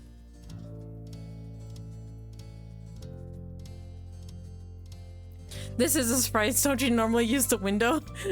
You found it funny how you grown so used to hearing him tapping that glass pane that showing up at your front door was what it took to get a reaction. Cove turned his head to the side, considering a lift of his eyebrows. I guess I do, but not today. I got you something. He slid his hand out from behind his back, holding it up in front of your face as he offered the present to you. Your eyes widened once you saw what it was. What is it? What is it? What is it? An orchid. Aww! Isn't that the flower we said was our favorite? That's so cute! That's so cute! So cute! An orchid! Oh. That's so cute! You hadn't expected a gift at all, let alone something as thoughtful as this. He took a step towards you so close you could see the sunlight shining through some flyaway strands of hair on top of his head. There was a quiet little tremor in his voice when he spoke again. Oh, he's so... surprised again. Do you like it?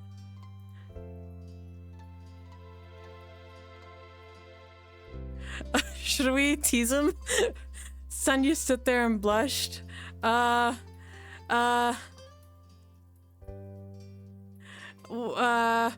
not gonna blush because then you guys are gonna say I blush. That'd be the cutest option. We're gonna tease him.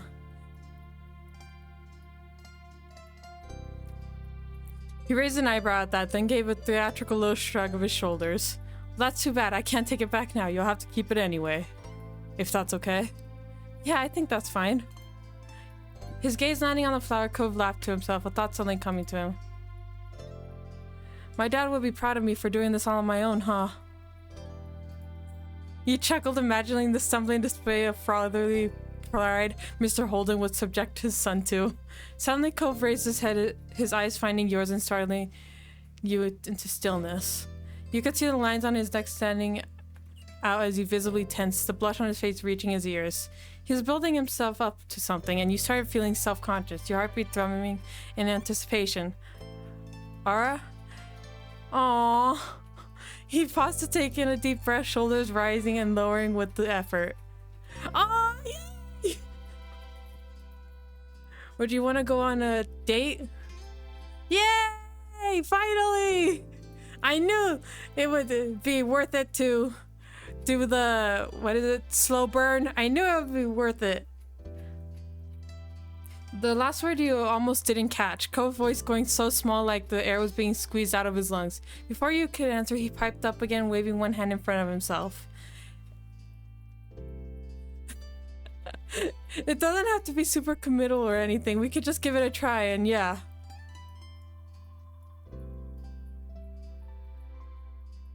Hell yes. I'd love to. You nodded eagerly. You laughed at the ridiculousness of this surprise, managed to say yes. We can just go with friends like always. No. No. Hell yes. Aw. Cove huffed a sigh of relief, his lips spreading into a wide, cheery smile. Alright, we're gonna do it. With his big question asked and accepted, Cove raised the gift towards you again, gesturing with his other hand for you to receive it officially. You carefully took it from him. I'll put this somewhere safe, then we can go. Cove had no problem with that. Still grinning, he stepped back, his body angling away as he waved a hand in the air. I'll get my car ready then. Meet me there. Okay. As soon as the door clicked shut, you dashed upstairs to your room, prepping a spot first for Cove's gift. Then, satisfied with your efforts, you grabbed your bag, tossing in whatever else you thought you need for the outing before heading back outside. Cove's old car was parked right in front of the house. You went straight to it, hopping into the shotgun seat. As you buckled yourself in, Cove leaned forward to watch you with an eager expression, his fingers tapping the dashboard to a lively sort of rhythm. He was ready to start, but trying to tone it down so you wouldn't feel rushed. This is so cute! Finally! I'm glad we're doing this together. Me too. Once your seatbelts were secured, Cove checked his mirrors to make sure the street was clear before pulling away from the curb. And like that, the two of you began your trip. Now that you were sitting down for the drive, it felt like a good moment to regain your bearings. You shrugged your pack on your lap and began thumbing through your things to make sure that in your hurry to leave you hadn't forgotten anything important. You're dressed normally but packed some extra layers just in case. Yeah. Oh wait, no! We should have picked no so he could give us his jacket. Oh well, I can't. Well, can I go back? Hold on, I want to go back. How do I go back? How do I go back again? Okay, there we go.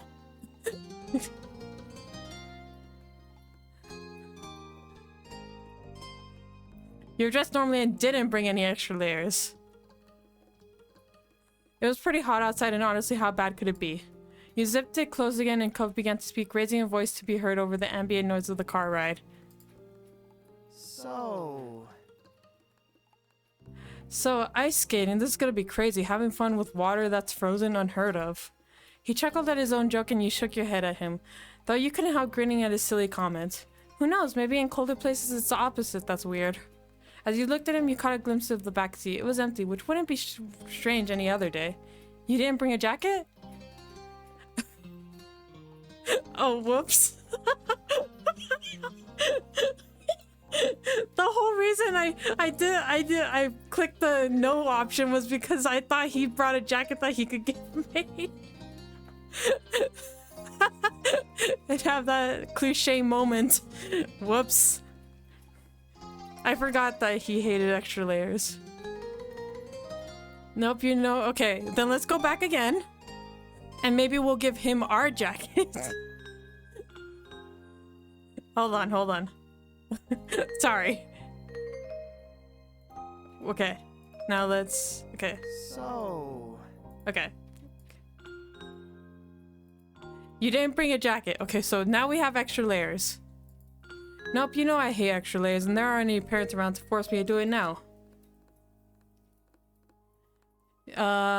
Yeah, your parents can't tell you what to do. You're a big boy. You scold him for not preparing what you're doing. You're probably gonna regret that once we get there. I like that you don't wear a lot of layers, too.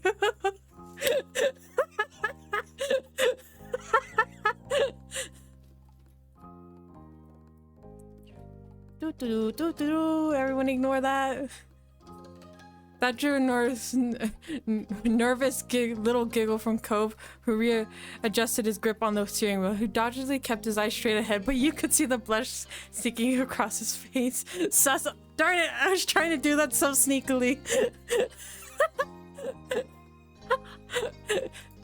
You laid your arm against the window, the scenery outside passing by in a blur, until finally you arrived at the ice skating rink. The two of you grabbed your things and got out of the car. A wave of heat so thick it felt like you were swimming in it hit you as soon as you set foot onto the sun-hot asphalt of the parking lot. Cove fell and stepped next to you, dragging the back of his arm across his face. You and Cove exchanged look. Well, we're here, his tilted smile seemed to say. The skating ring was a large building of glass and concrete, with its name plastered in simple white letters above its entrance. The nondescript flat roof-style architecture reminded you a bit of the local mall. You went in. As the door slid shut behind you, you heard Cove sharp intake of breath. You glanced over at him, seeing that the stunned look on his face, lips drawn into a tight frown. It's really cold in here.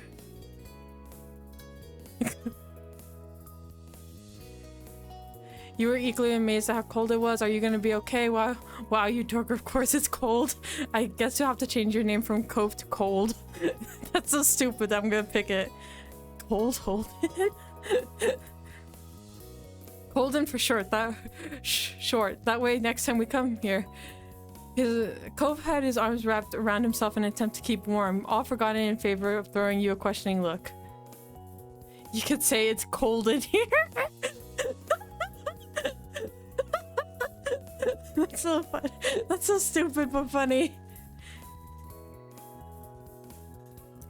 You covered your mouth and snickered at your own humor. The joke got a trembling smile out of him too. How about you? How are you feeling? It's not too bad. There was no denying that the building was chilly, but once you relaxed, it was bearable. You laughed breathily? That's good. Your neighbor shuddered dramatically, almost retracting his head into his shirt in his renewed effort to keep warm. Yes, we're gonna hold on to him. You shrugged, tough luck for him. Oh my gosh. You held on to him to keep him warm. Yes. You took a step towards him and wrapped him up in what you hoped would eventually become a warm embrace. For a second, his body went even more rigid, but he quickly relaxed and gave you a self-conscious smile. Thank you. I'm happy to. A shy chuckle shook through his abdomen. You felt down the side of your body right before he put his arm around your waist and pressed you closer, an unspoken sign that he had no problem with it. Like this, the two of you ambled over to the rental counter together, a slightly awkward process that had you unsure if you were going forward or sideways. The clerk ended up giving you two funny looks over the top of her glasses as you went through the process of paying for admission and finding skates in your shoe sizes. But throughout it all, Cove didn't shiver once. Eventually, you had your skates. It was a particularly well-worn set. Still sturdy, but where it had once been blue, it was now faded, and where it had once been white, it was now closer to tan. With some time and a low bench, you both were set up with the rented shoes and now stood at the opening to the rink. It was an oblong shape surrounded by a paneled wall with rails. You were a little amused to see that there were others dressed in t-shirts and shorts and turned to Cove to point it out. The answering laugh that came sounded a little distracted. Well, here we go. Tentatively, he took one step out onto the ice. You could tell by the way he put his hands out that he had been expecting to fall flat on his face, but his other foot followed with ease like that. He was standing upright, a relieved sigh left him. How did he do that? He took a few more steps to test it out, nothing that could be mistaken for skating, but his legs were steady and he kept his balance. His eyes were bright when he looked back at you. Aw. I'm doing it! You'd never been ice skating before now either. You came forward to join him and... you were a little shaky, but managed to catch yourself. You barely moved a foot before needing to grab the side. I want him to hold on to me, so yes. With your hands splayed out against the railing, you searched Cove's face and found nothing but an understanding smile there. We'll both work on it. Yeah. It was kind of amazing. It's kind of amazing we're seriously ice skating right now, but this is what we decided to do. I should stop being surprised over everything. Let's skate. Right, let's do it. The two of you developed a cautious rhythm, drawing long, slow circles around the edges of the rink side by side. Neither of you were experts, but you were definitely floundering more than Cove. He was happy to keep the pace slow or even stop it entirely whenever you needed to grab onto the edge again. Despite how ungraceful the pair of you were, it was fun. White puffs of air released from you and Cove as you laughed and cheered each other on for the smallest achievements. Aww. Oh. Darn it, ads! Okay, I'll be right back. There are, yeah, ads. Okay. I'll be back.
Oh, whoops, I hadn't muted my mic.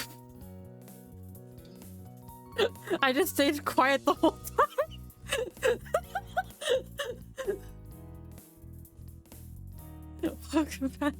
Thank you. I didn't even mute my mic. But I was quiet the entire time anyway. I was just checking things. Thank you. Oh, I'm an idiot. Okay, let's go back to our date. Okay, didn't hear anything. Yeah, because I didn't say anything. I usually stay silent even when I mute my mic anyway. Or I go do something else. That's funny. There were also still plenty of moments spent clinging onto each other for added warmth against the unrelenting chill of the space. Eventually, you noticed Cove exhaled deeply. He was getting tired. You scooted up to him, ready to take another breather as he rested his arms on the bar in front of him. Hey. Hey, would it be alright if I asked you why you chose this place? What made it the favorite out of everything? Doesn't matter why, I'm just curious. Chat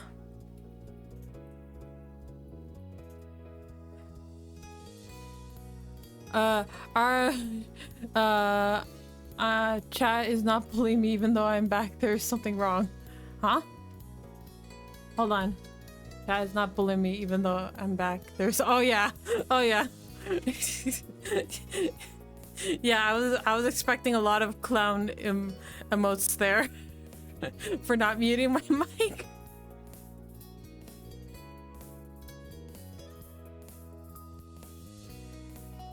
Okay. Yeah, we really wanted to see him outside of your comfort zone. Your teasing reply had Cove breaking eye contact. With a self-aware giggle, Cove conceded the point.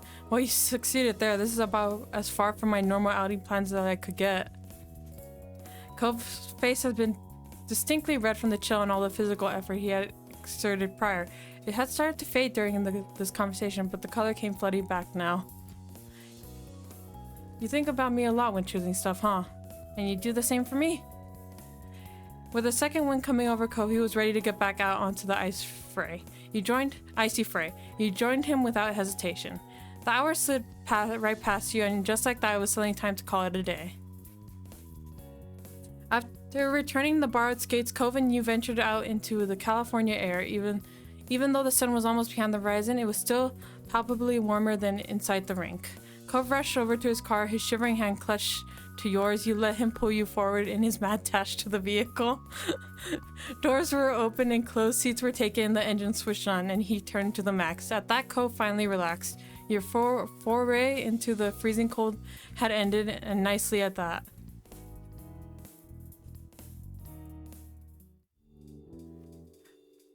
I'm back. Bully. Mir, did you leave when... Oh wait, hold on, let me unpin this. Okay. Okay, there we go. We're on a date with Cove! We went ice skating. I'm not sure if you left before that or not. I forgot, I'm sorry. A ways into the drive, Cove glanced toward your direction. You stretched your arms as you shifted in the seat, waiting patiently to say what was on his mind. So... I know this was unexpected, but thanks for coming along. I'm multi-watching, so I won't be able to chat as much. No worries. We're gonna be... Well, what time is it? We'll probably do a little more than this, but that's okay. I don't know how long this scene is anyway. So, it might be short, it might be long, I don't know.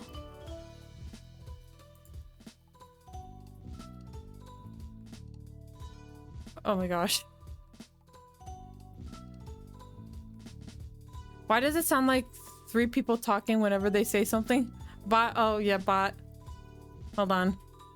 There we go. Yeah, it really was. It was fun, but still the worst attempt at a surprise ever. Bucket pen, bad butt. Thank you for going to trouble plan this. Any date with you is a good one.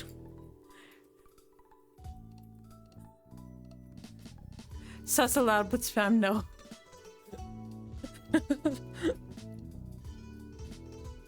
Really? Any at all? Yeah, of course. There was a quiet pause when you intently watched Cove. It wasn't hard to imagine the blush that was likely trailing over his cheeks.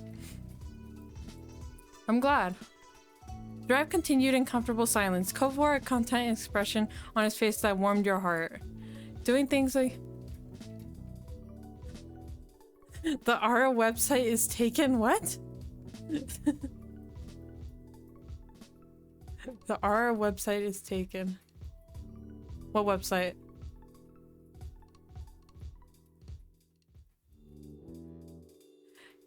Doing things like this with Cove, he made you happy. Your heart skipped a beat thinking about how mutual the feeling seems to be. Watching the passing scenery out the window, you relaxed into the seat. The time sped by. It wasn't too long before Cove pulled into his driveway. Sighing happily, you got out of the car while Cove came around to where you were standing.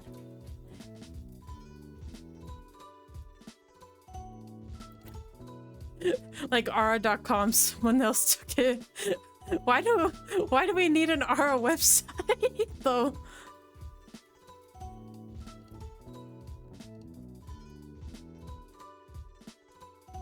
Do we need a website? He stood there a moment, rolling a pebble under his shoe. I'll see you tomorrow? Definitely. Thanks. We need an We need an Ara website. What would we even put on there?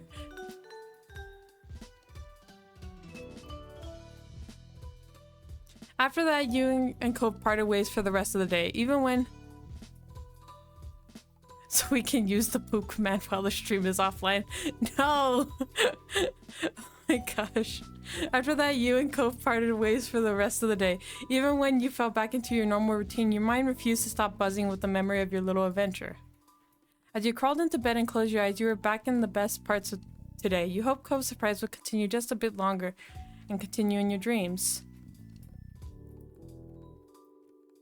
After breakfast the next morning, you were sitting with your moms and Liz. While you were mindfully listening to the conversation, the side of your face squished into the palm of your hand. The doorbell rang. Maybe a fan content showcase page or something? That'd be cool, actually, yeah. That would be cool. Oh. Oh, I'll get it. Mom passed by you to the front door. Your eyes lazily followed her. Then you turned your attention to Ma and Liz. They were still lightheartedly chatting. You weren't sure about what. Your focus snapped back when your name was called from across the room. Hey, Ara, you have a guest. At the door?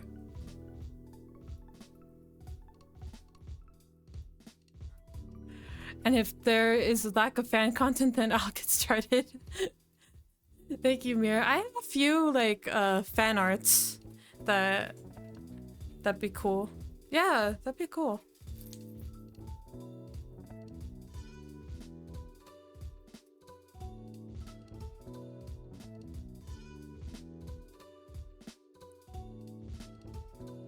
Liz snorted and tried to hide her mouth with her hand, but you knew to keep... Blah, blah, blah. I can make an Ara theme or two. Ooh, that'd be cool. Liz snorted and tried to hide her mouth with her hand, but you knew it was curling into a devilish grin. You silently pleaded with her with your eyes to keep it down. She did. Be right there. On your way to the front door, Mom gave your shoulder a pat as she returned to the living room. When she moved by, you saw who was at the door. It was Cove again. A smile stretched out across his face the moment your eyes met. Hi. Hi, Cove, sweetie. Instantly, he looked over your shoulder to see Ma several feet away, but within eyeshot of the door. She waved. Been meaning to draw fan art of you, but sadly had too many PC issues to get started. Oh, it's no worry, Haru. Thank you so much. I appreciate that, though. It'd take a while since I have a lot of others to make, but it should be done within a few weeks, prob. Oh, thank you, Mir. That'd be really cool. I really appreciate that, too. You guys are too sweet. You guys were calling me sweet. You guys are too sweet. And this game is too sweet. There's too much sweet. When you faced Cove again, he was looking at the ground shyly. It reminded you of the last time you'd seen him the night before. I'm not sweet. That was all the push you needed to step outside, closing the door behind you for some privacy. What do you have up your sleeve today? You come into the door all the time, it's starting to get weird. Oh no, careful, you might fall into diabetic coma. No, not peak. No, it was all nice and then Star went with peak, man. No, your sugar, spice, and everything nice. Thank you. What do you have up your sleeve today? Crossing your arms, you leaned your back against the door. You already had a good feeling about where it was going. Thus.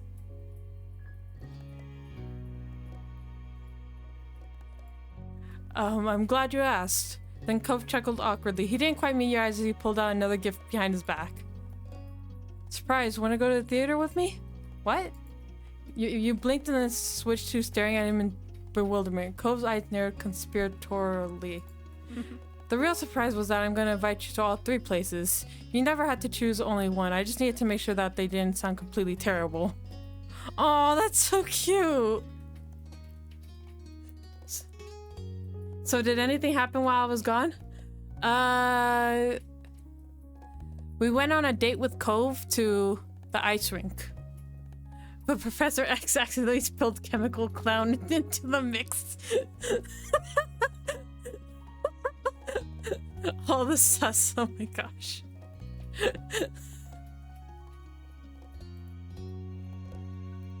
The longer Cove spoke, the quieter his voice became. He shyly scratched at the side of his cheek. And to check if you'd be free, so surprise again.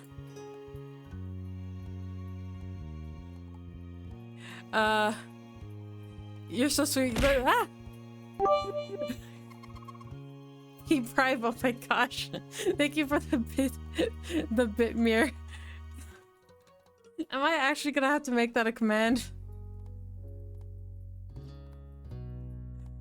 Oh no.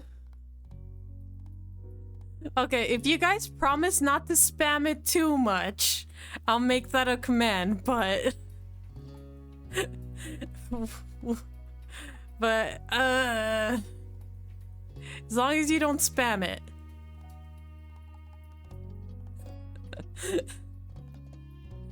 Oh no. Why is everyone so happy about that? Don't worry, Poop will still be the main one. We won't spam P. Thanks. Oh my gosh. The person to laugh.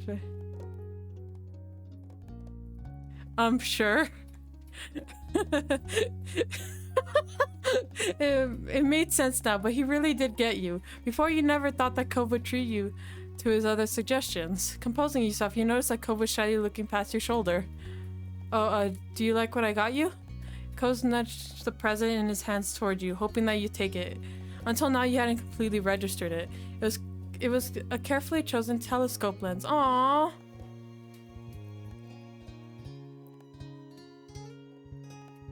I love it. You're so thoughtful. Cove's mouth pulled into a beaming smile that reached his eyes. Chuckling, you took the gift. I'm really glad you like it. Are you gonna accept the other part too? Yeah, let's go to the theater. It'll be fun. We will only spam it if there's a raid or someone new. No! No! Don't scare people away! Ah!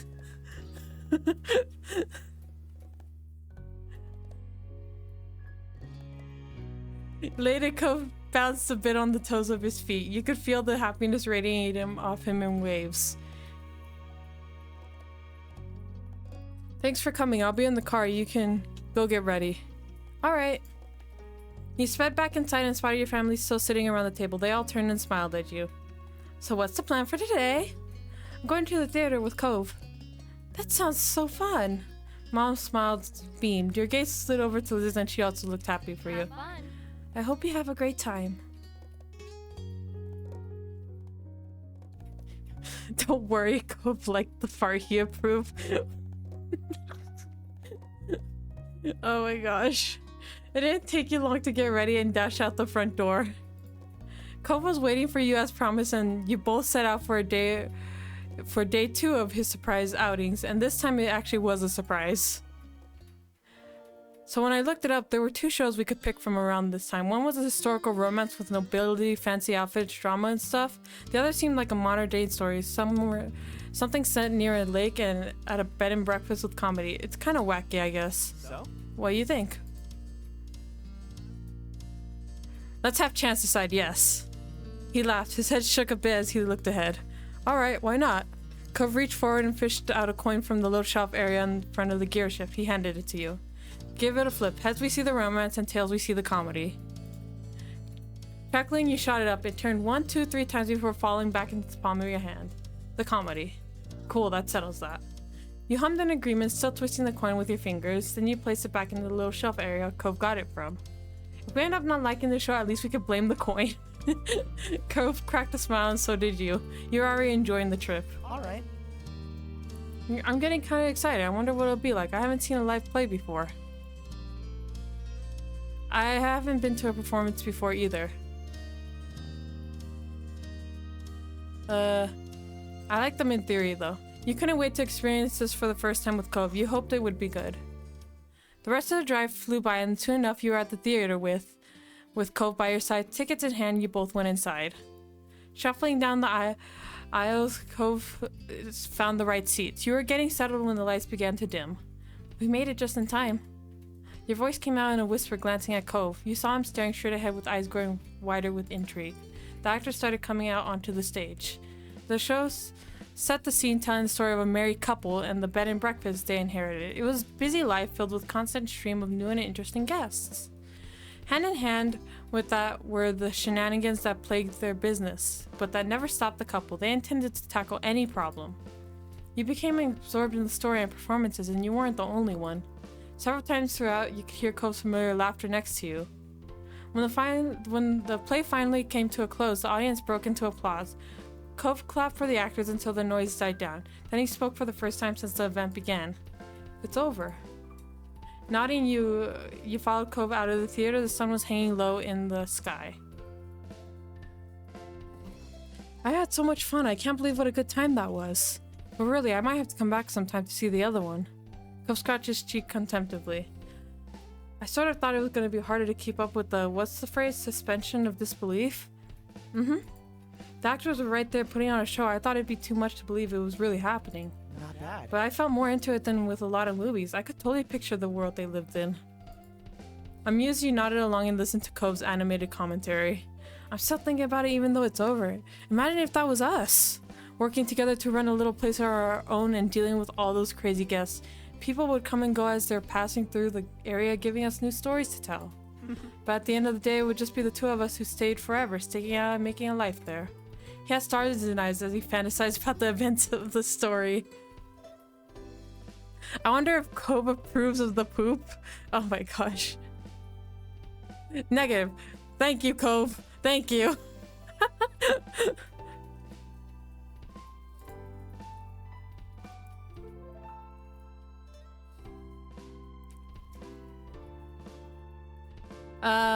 Let's see, what are we gonna tease him? Are we gonna... No, no!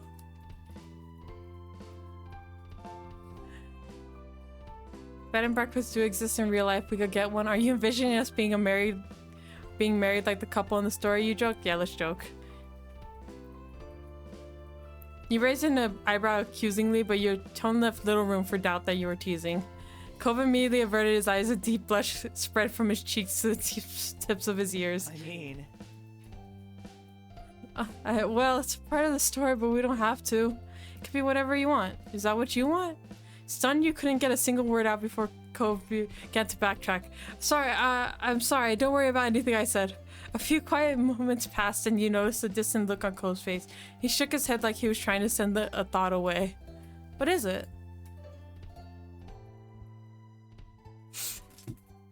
Trying to picture a completely new life in a new place actually feels kind of weird now that I'm doing it. I'm not exactly sure how to explain. It's exciting, but also sad. I'm thinking too seriously about this dumb idea, I guess, but if I don't remember anything from this world, then it would be pointless that I had a life before. And if it really did happen, I would probably be surrounded by totally new people. I wouldn't have you with me anymore. Surprised, you sucked in a breath. Cove laughed shyly. That's... The fun part of imagining it all was that you were there by default. Just getting to be somewhere else on my own wouldn't be nice no matter how cool the place was. It's settled then. I'll just have to look for you if I wind up having another chance at life or magically end up in some other world. I hope you try to find me too. We get isekai. Nervous Cove's eyes didn't quite meet yours. His cheeks and ears were solidly red at this point.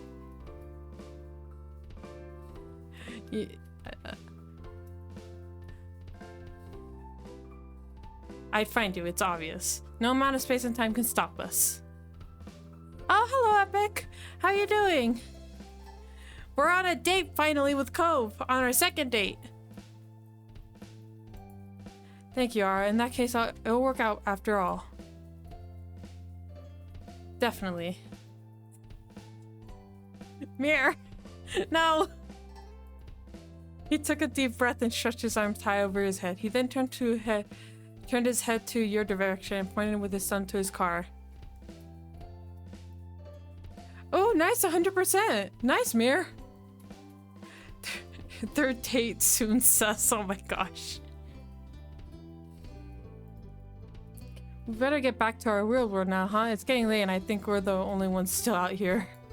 You spun around getting a good look at your surroundings. Cove was right. All the other cars that were out here after the show ended were long gone. How did I miss that? Excuse me? It surprised you how much you really lost track of everything for a while. You even failed to notice how dark it was until now. Come on. Let's go home. After that, you made your way into Cove's car. He set course for your neighborhood. Your legs felt stiff from standing still and talking for so long, but it was worth it. The car ride home went by far too fast. You and Cove were in good spirits and spent the ride chatting and laughing, bouncing various topics. But you didn't ask the question that sat all day in the back of your mind. Why was Cove doing all this in the first place? Again, you both parted ways for the night in the neighborhood street. You watched Cove head inside with a quick wave. You were halfway to your own house when a familiar voice called out to you. Turning on your heels, you spotted Mr. Holden. He lightly jogged over to talk. Hey! Hey, how are you? I'm good. Great, I was just getting home from work. What are you up to? Or rather, what were you up to today? Me and Cove went to the theater. You did, huh? Sounds fun. It was fun, and it was also a surprise, which is weird since usually me and Cove not hanging out would be what sounds surprising. Crossing your arms, you gave a quick laugh. Mr. Holden frowned. He rubbed the back of his neck and studied you for several silent moments.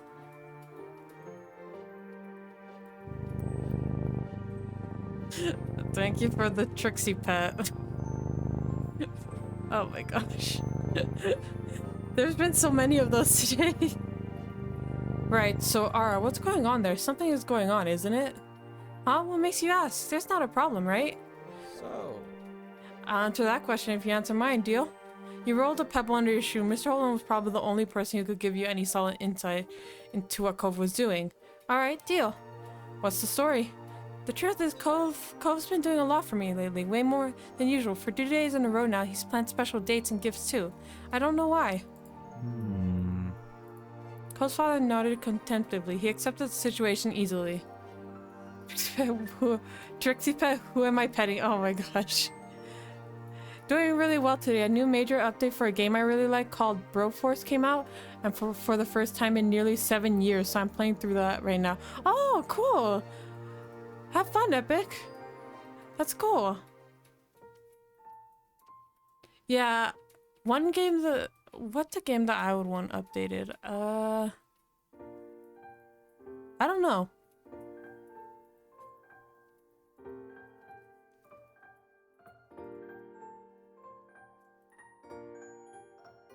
That actually makes a lot of sense considering.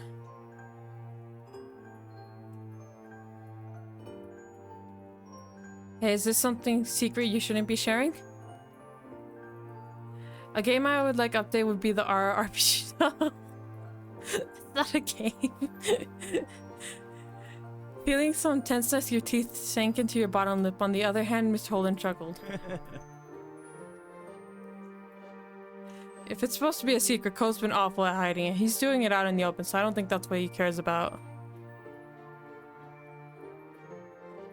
Been on close pre-alpha for a while. You tilted just a bit to the side as you watched Mr. Holden. You were honestly curious to what his side to this was. As long as it was right to hear, you wanted to know. There was a pause. He was unsure what to say next, or how to phrase it at least. Honestly, I've been the little bit worried about Cove lately. He's gotten really up in his head about something, but it's not exactly a bad thing. It's tough to know how to even bring it up. I'm not sure if I should try to have a talk about it. The longer he spoke, the wider your eyes grew with concern. There was more happening than a few meaningless hangouts. It's okay. He raised his hands in a calming motion when he noticed your reaction. Let me explain. I noticed Cove's been... Cove's been getting lost in thought more often recently, and sometimes he has his laptop out in the living room. And he leaves it laying around on the couch and puts it on the coffee table. I have a clear view of it from there, and I can obviously see him looking up stuff on it. Cove keeps searching one phrase and different words of it too. Then he'll spend ages clicking through the linked results. The line is, how do you make someone happy? Just that and that again and again. You had to consciously close your mouth after that. You didn't know what to even say after hearing that revelation. Mr. Holden gently beamed. Oh, isn't he such a good kid? He continued, but his tone was rueful. Fortunately, I can relate all too well to that conundrum. Who am I to judge, right? Aw. Mr. Holden shrugged in an exaggerated way to lighten the mood back up. Did you just sneeze? No. I didn't sneeze.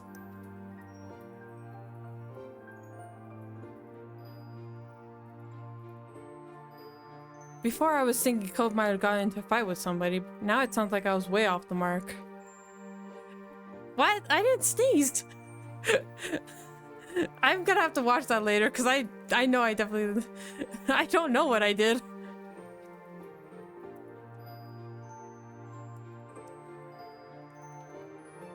What is that noise? What noise?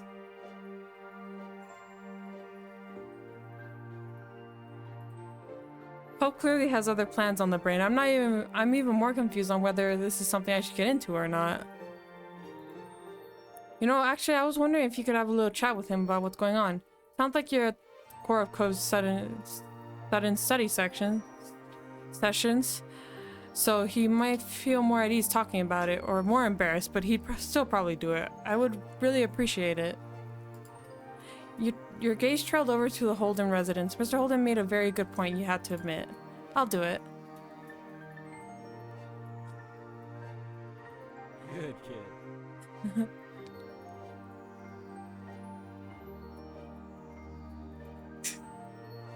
I didn't sneeze though. You shook your head with a smile and started walking towards where Cove went. After a few steps, you realized that Mr. Holden wasn't following. You glanced back at him. I'm gonna hang out here for a bit. Make sure you have some space to talk without a parent in the way. The door is probably unlocked, so go right in. Okay. But you hesitated for a moment. Mr. Holden's smile faded. Thanks for talking with me. This has been on my mind too, and I think it'll be good to ask Cove if everything's okay.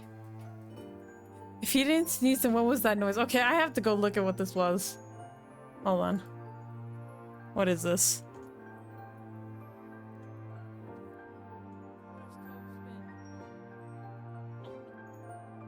Oh, that was a cough. Cough.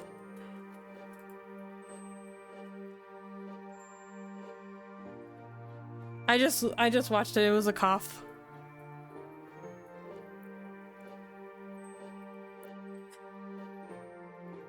Absolutely. Agreed, and it'll shake out right in the end, I'm sure.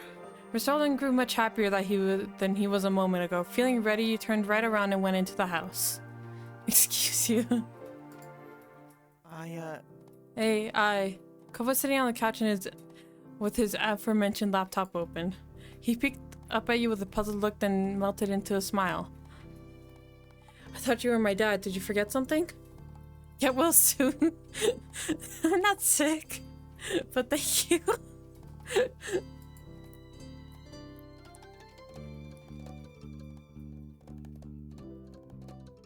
I guess we were talking a minute ago. Ah! Thank you for the hydrate star.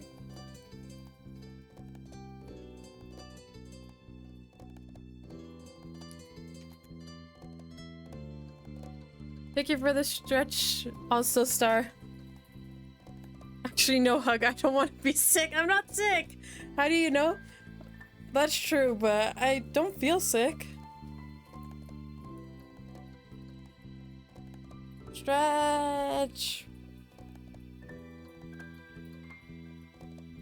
You pointed at the door behind you as you spoke. A silence stretched on uncomfortably, and slowly Cove's expression twisted in confusion. Okay. Why are you here?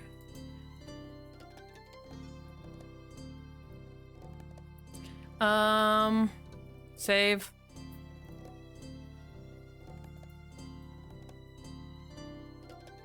Let's do lightheartedly. Can we talk? Nothing awful, it's just a thing. Okay.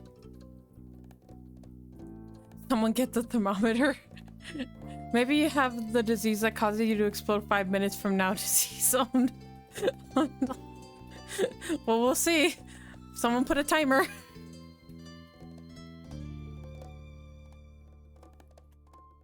Okay. Cove closed his laptop and lay down on the couch cushion next to him. He got up, shuffled past the coffee table, and stopped right in front of you. Is everything alright? Yeah, just what's going on, Cove? I was talking to your dad and he's been noticing some stuff. Apparently you've been obsessively looking up how to make someone happy. Is there a reason for that? He noticed that? Are you mad?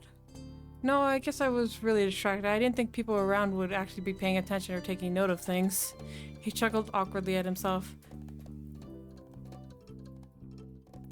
Cove, will you tell me why you felt like doing that so much? Cove looked at you with large earnest eyes. Aww. Oh, the music. The music change. I did it because I want you to be happy.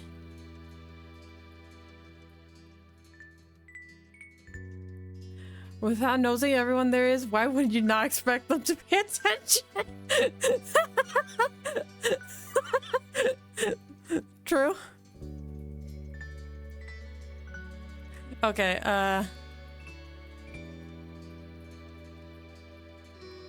you already make me happy. You don't have to do some big expensive surprise for that. You can just be yourself. I want you to be happy too. That's seriously, you're killing me, Cole Rolden. Sure.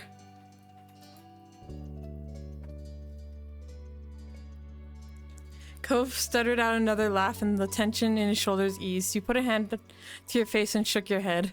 Killing you. Oh no, that's the exact opposite of what I wanted. His gaze fell to the floor and he defaulted to rubbing at his arm. Sorry. I wasn't trying to make you or Dad concerned. I didn't want to upset anyone. Sorry. Don't worry, no one's upset. Cove took a deep breath. You could see expression lighten, but he still was lost in thought. What made you start doing all of this now of all times? I don't know. Aww. With a deep frown, Cove looked back at you and repeated the phrase. Each time the inflection was different, like he intended to say something different but was coming up with the same non-reply. I don't know anything. He ran a hand through his hair trying to understand his own motivations. I guess maybe with everything that's been happening and everything that's coming soon, it just kind of hit me that we're neighbors.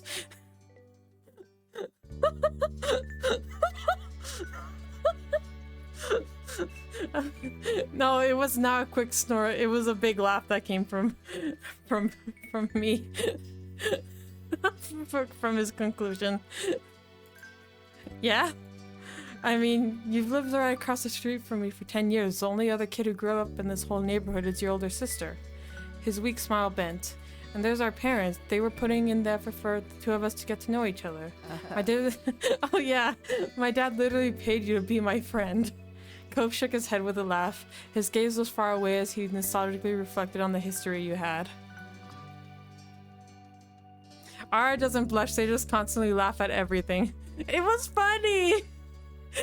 Because he was like, He was like, I don't know anything. I just came to the conclusion that we're neighbors. Like, that's just funny.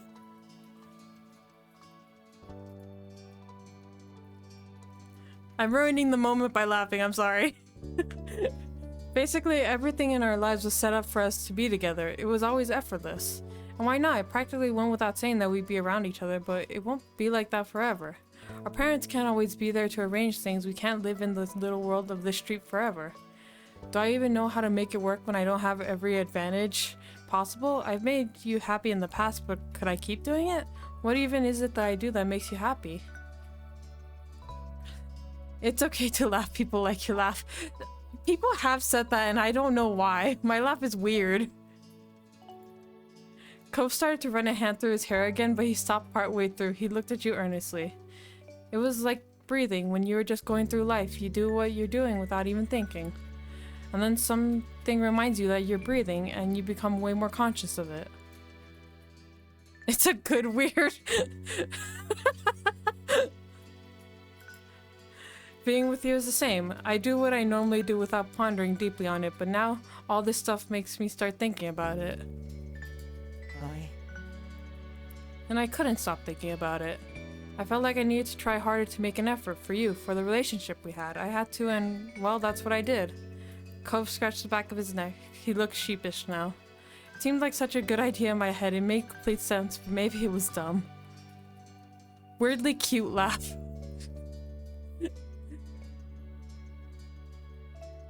What are we gonna...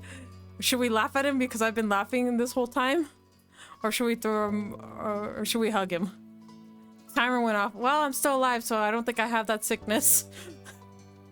And the fact that she actually put a timer.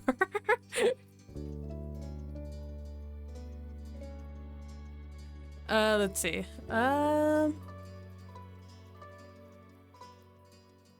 You're still alive for now. That's good to hear. Let's hug him. Crashing into Cove, you wrapped your arms tightly around him and buried your face into his neck. You nearly knocked the air out of his lungs moving so fast, but Cove soon recovered and held you back. Turning him back, you took a deep breath. Cove shifted how he was standing and watched you bashfully. You're a big dumbass. No, sorry. That was one. You know it's okay to tell me when you're feeling like this, right? You're so precious. You don't have to worry about any of that. Cove, you will always make me happy. I want to call him a dumbass because that's kind of funny. But we're gonna go with the dumbass 100%? Okay. Cove blinked and did a double take. He was aghast that you would say such a thing despite having just admitted to probably being dumb. You stood up straighter. You heard me. I mean it. Affectionately. Cove cracked a small, reluctantly amused smile. Cove, you're my best friend. It never mattered how much we were pushed into spending time together. If I didn't like you, or if you didn't like me, we never would have made any of this happen. We never would have gotten this close. We chose each other, and I don't see that ending anytime soon. We're gonna be okay. Oh, he's crying! The #1 rule of visual novels is always do it for the funny. Yeah, that's true. That's true. There was a pause where neither of you were certain who was going to speak next. Cove sniffled. Wow. Oh. Thank you, Ara. Thanks for looking out for me, even when I didn't notice I was doing something worth checking in on. You're amazing. Sus? How is this sus? It's wholesome.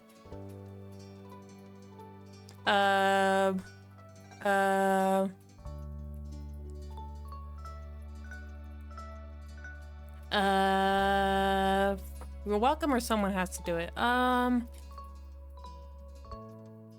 We'll go with someone has to do it. Cove narrowed his eyes to appear annoyed, but there was no amount of pretending that was going to distinguish the happy look on his face. Your mouth curled into a smirk. Cove chuckled. Now that everything was out in the open, his words were lighter. Gotta thank my dad too. I can always count on him to be around. I have such good people in my life. He smiled softly. Cove withdrew a bit, looking shy. Can I still show up tomorrow and invite you on the last surprise outing? That'd be just fine. I'm looking forward to it. You knew that you were smiling like an idiot, but honestly you didn't mind too much. Spending time with Cove was the easiest thing to you, and the feeling was mutual. Cove watched you with earnest eyes. He simply wanted to spend time having fun with you. I can't wait. Alright, you should probably go home, huh? It's getting late and you'll need your rest. He looked at you, attempting to feign an innocent expression. I mean, what if something just happens to happen tomorrow? You'll have to ask. Cove grinned, acknowledging his poor attempt at subterfuge. Good night, Ara. Night, Cove. You rest up too. You headed to the front door, waving as Cove saw you out. When you walked out of the street, you noticed that Mr. Holden was still standing out there. He looked up at the sound of the door closing behind you, his phone in hand, and smiled as he sized up the situation. Oh? You were in there in a while. I hope that's good news.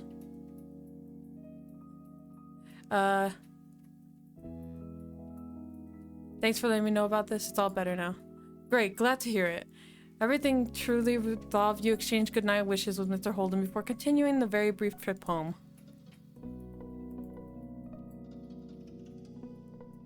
Not wishing to disturb anyone, you quietly snuck inside the gently pushed the door closed behind you. As it clicked into place with a minimum of fuss, you let out a sigh. Your mind buzzed as you climbed the steps up to your room. Cove had done so much just to make you happy, and you knew he'd be back tomorrow with another big surprise. You were determined to fully appreciate his effort. You wanted to prepare a gift to surprise him with too. You resolved enough was enough. You were going to change the plans and make him surprised. You resolved enough was enough. You were going to thank him with a gift and surprise him with a change of plans. Ooh, I kind of wanted to go to the aquarium, but let's do that. Cove had brought you 2 gifts already, and odds are a third was coming. It was time to turn the tables and have something ready to give to him. At this hour, that was easier said than done. Most stores were long closed, and Cove would be here bright and early to surprise you tomorrow morning. That ruled out purchasing a gift the way that he had done you. Luckily, you know Cove long enough to see a solution to this problem.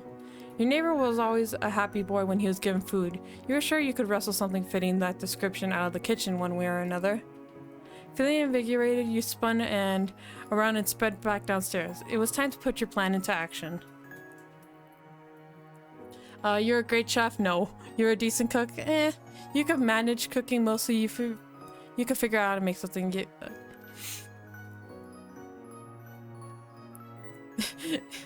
Is it just me, or does he have like a really long torso? I don't know. I need to look at him again.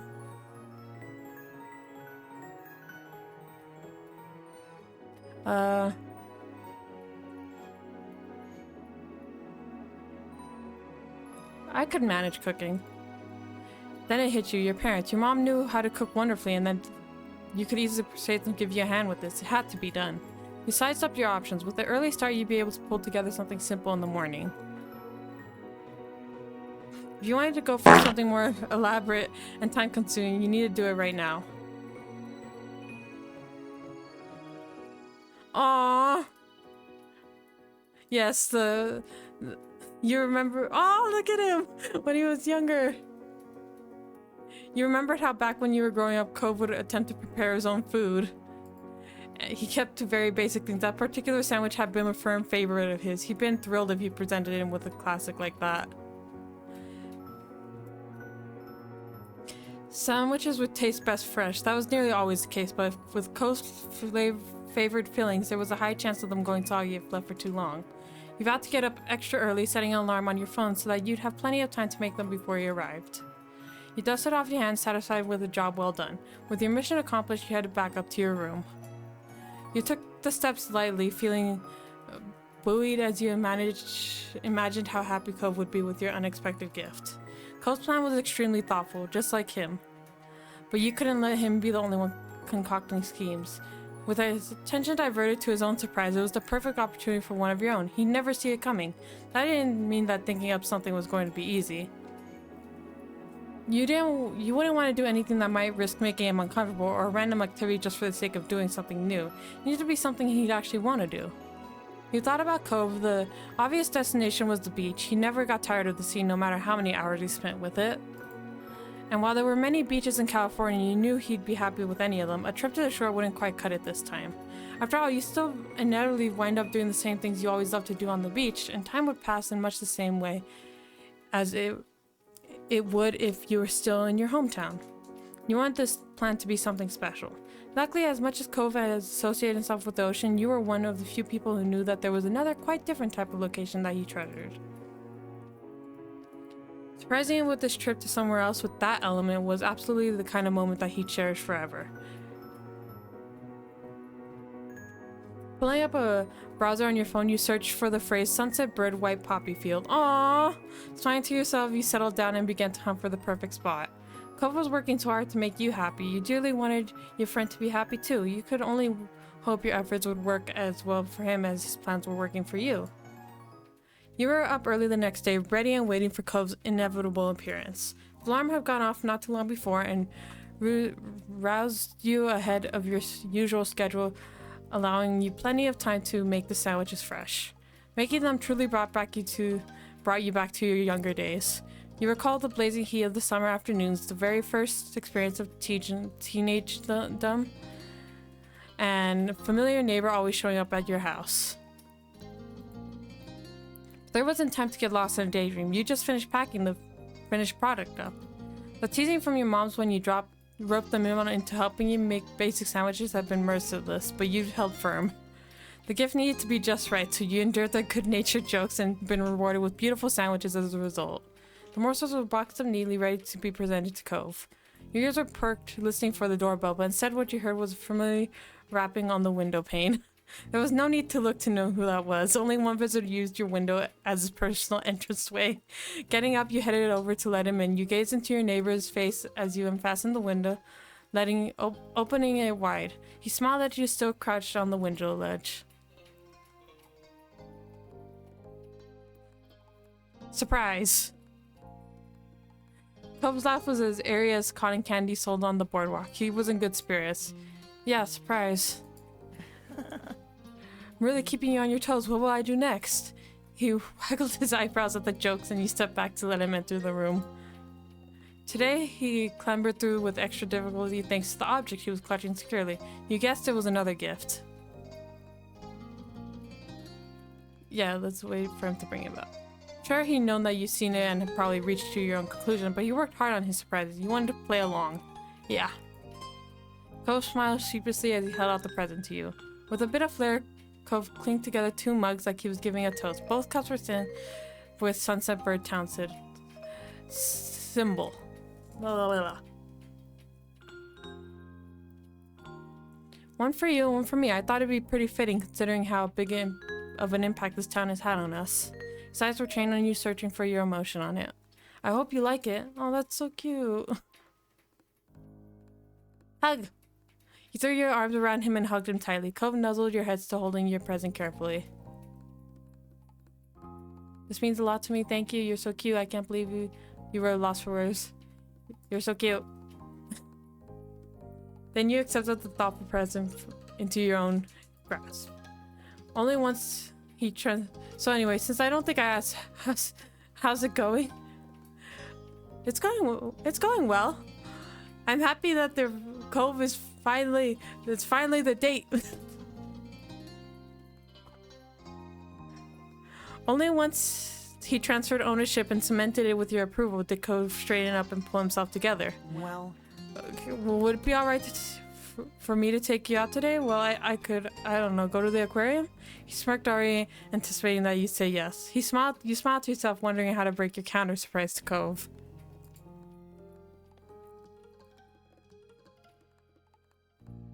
Surprise again! huh? A beat passive, Cove was waiting for you, the punchline that would come. He tilted his head nonplussed by your declaration. There's somewhere else I'd like to go today. Would you come with me? His mouth hung open and the rest of what he was trying to say disappeared into thin air. The shock hadn't even started to wear off, but he found one more word. Okay. You were thrilled to have him on board. Now the two of you could focus on putting the plan into action. First party is already here. You can have it now. What? Really? It was amazing how surprised he was. Cove had spent 3 days raining gifts and special trips on you, but he hadn't at all counted on you doing something in return. What is it? Stay here for a second. I'll show you. Okay. He watched you expectantly. Ah! I don't know why that scared me. I saw the chat move and it scared me. I thought I missed something. Thank you for filling up Star's beer mug. Come here. He watched you expectantly as you turned around to head downstairs, so I got scared by nothing. Boo, boo. You saw the chat move and it scared you. See, when you say it like that, it sounds stupid. But it did. It really did. It did scare me.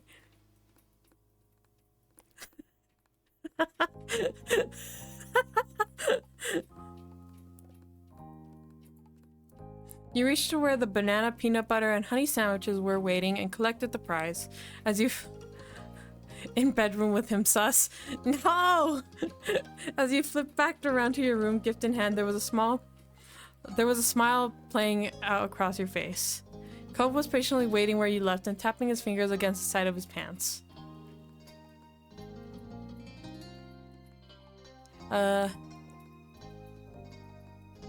Thank you, gift for everything. He looked curiously, barely believing that you'd gone to the effort to select a present for him in such short notice. He handed the gift over for his inspection, his eyes widened as he saw the treat. I whipped this up just for you. Also, my mom's did help too. Is this? Even from the cursory glance, Cove instantly anticipated what kind of sandwiches were waiting for him. He picked one out and took almost a third of it in one bite. With his mouth full, he couldn't comment on the taste with words, but he said the satisfied noises he made indicated a positive review was coming. Do you like it? I could take a guess, but it's be nice to know for sure. Cove kept chewing, gesturing apologetically to his occupied mouth. Finally, what felt like an age, he swallowed.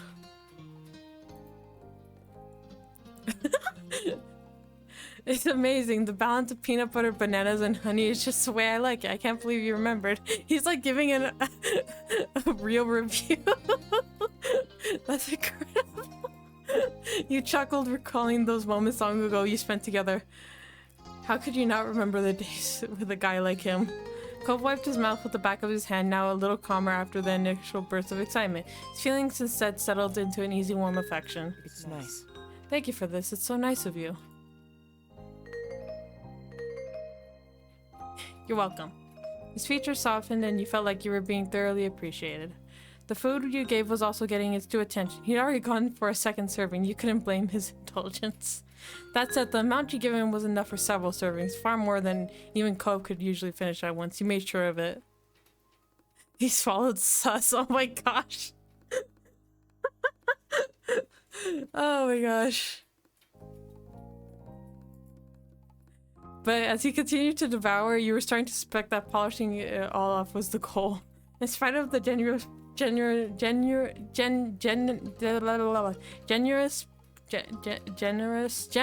portion, he was willing to try and eat it all in order to show you how much he liked the present. Oh, that's so cute. You laughed.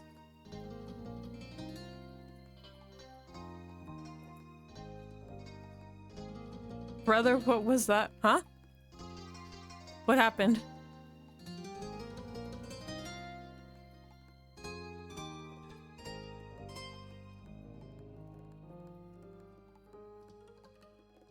How did you struggle so much on generous? I think it was just, let me see. I don't know.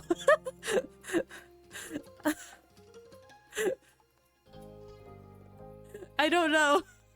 I struggle on weird words. It was exactly his kind of stunt. Cove finished his current bite and let out a satisfied sigh. Wait, I wasn't listening. What happened? I couldn't say the word generous. I was having trouble with that. All right. Thank you for the bunk.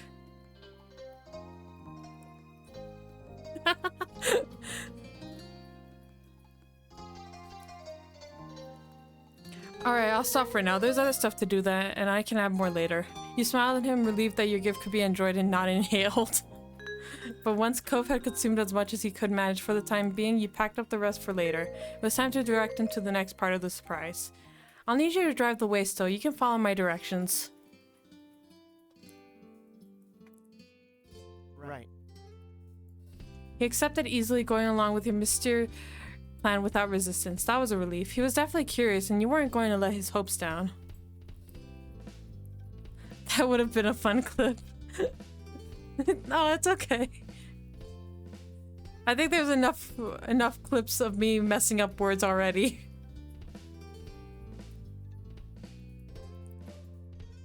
No time was wasted as you left your house immediately after establishing the new surprise plan.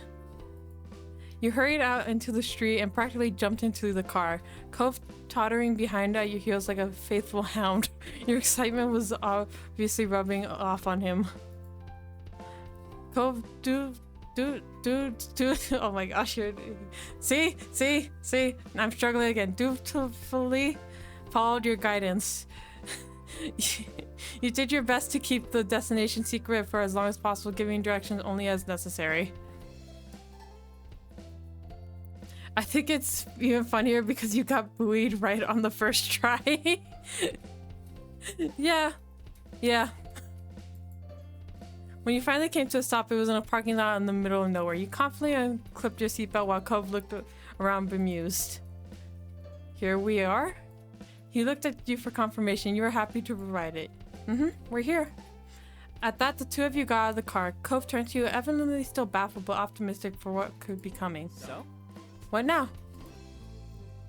I'm gonna cover your eyes. You need to let me lead the way. Whatever you say, Ara. He obliged by your orders as you got him into place. You appreciated how easily he was playing along. You held your fingers across his eyes as the two of you hesitantly worked the way forward. Cove trying his best to follow your verbal and physical prompts. Oh, okay. There's an ad break, so we're gonna take a little BRB. We need a Trixie pet and our head pat, so I can rub Trixie's stomach and head pat and head at the same time. No, we got the head pat emote from Haru, so we don't need a head pat.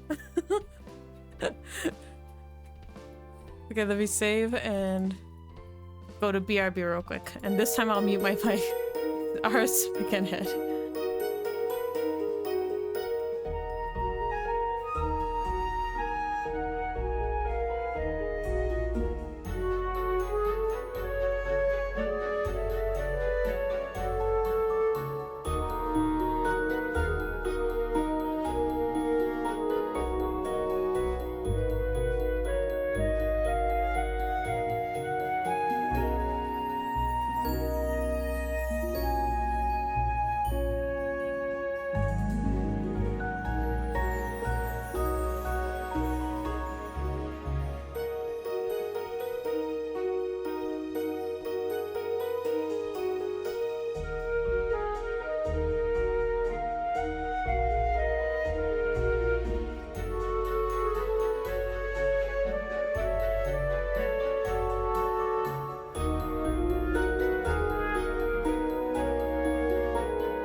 Okay, we're back. Sorry, I went to the bathroom. So, might have taken a little longer. Oh my god, the sound effect. Was it too loud? Welcome back, thank you. Oh gosh. No! No! I shouldn't have said anything!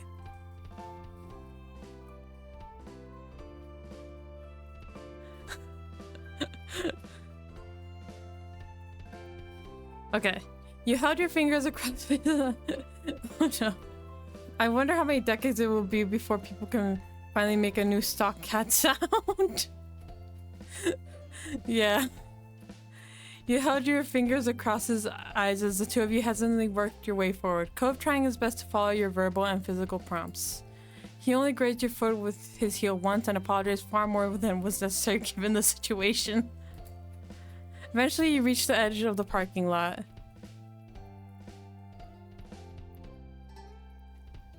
I've heard it so many times.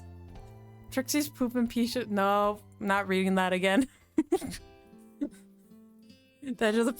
Eventually, you reached the edge of the parking lot. The crunch of gravel underfoot came to an end, replaced by your dirt path.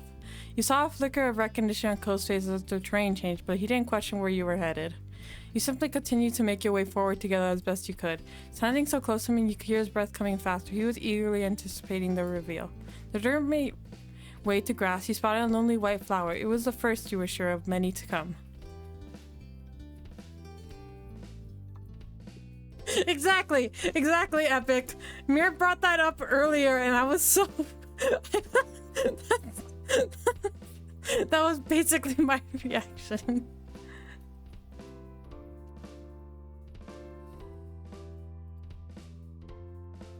Like Flora's signposts, they popped up infrequently as you kept moving, determined to bring Cove to the destination you uncovered online. Your body was thrumming with emotion now that you were getting close to your goal.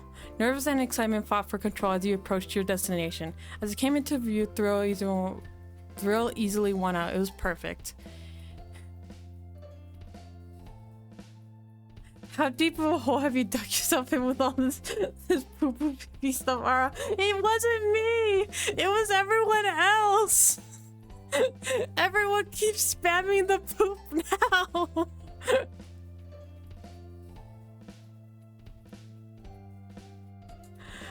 Hey, Tika, you have to help! It's my legacy now, apparently. I don't know what happened.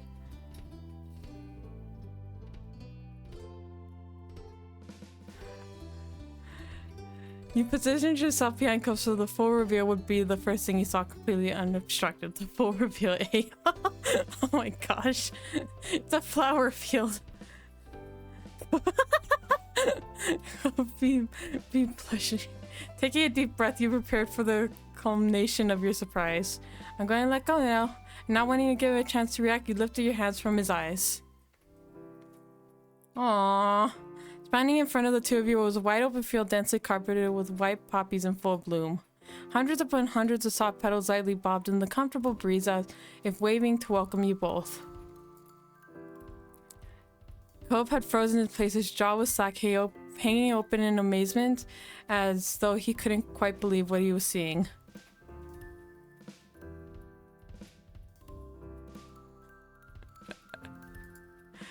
You couldn't blame him. The dissonance between the unassuming parking lot, mundane and man-made, to a bounty of nature which you brought to him was startling in itself. And other than the hill behind your house, you had not encountered this flower in the wild. From Cole's perspective, to suddenly being greeted by a natural paradise, tailored to him right down to his favorite flower, must have been something he normally only get in a dream. Wait, how did he not feel any of the flowers if you're in the middle of the field? The magic of storytelling. I don't know.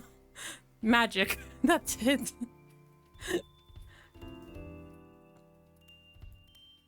Cove blinked slowly and repeatedly as he took in the expanse of flora laid before him. Tears began to form, clutching onto his eyelashes and clumping them together. I'll probably send the flowchart after stream. Oh my god. I swear if it's an actual flow chart.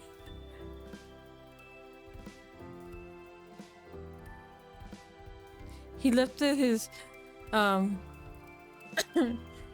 into a wobbly open mouth smile that teetered between joy and disbelief.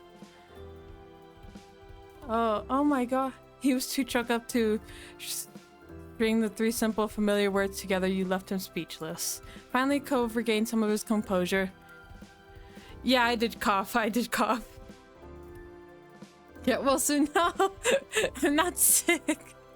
Cove regained some of his composure. He opened his mouth to attempt speech once more. See, are you really so confused why I want to do so much for you when you go and... To finish his thought, he waved a hand at the beautiful field you had found just for him. His voice, which had been bright, dimmed to a soft murmur when he followed up on the question. Nobody else in the entire world would do this for me. Nobody. And no one makes me feel the way you do. Aww. His words were faint as the rustling of poppy petals in the wind. Some of the tears had escaped from his lashes down his cheeks, the damp skin glittering in the sunlight. He reached out and stroked them away.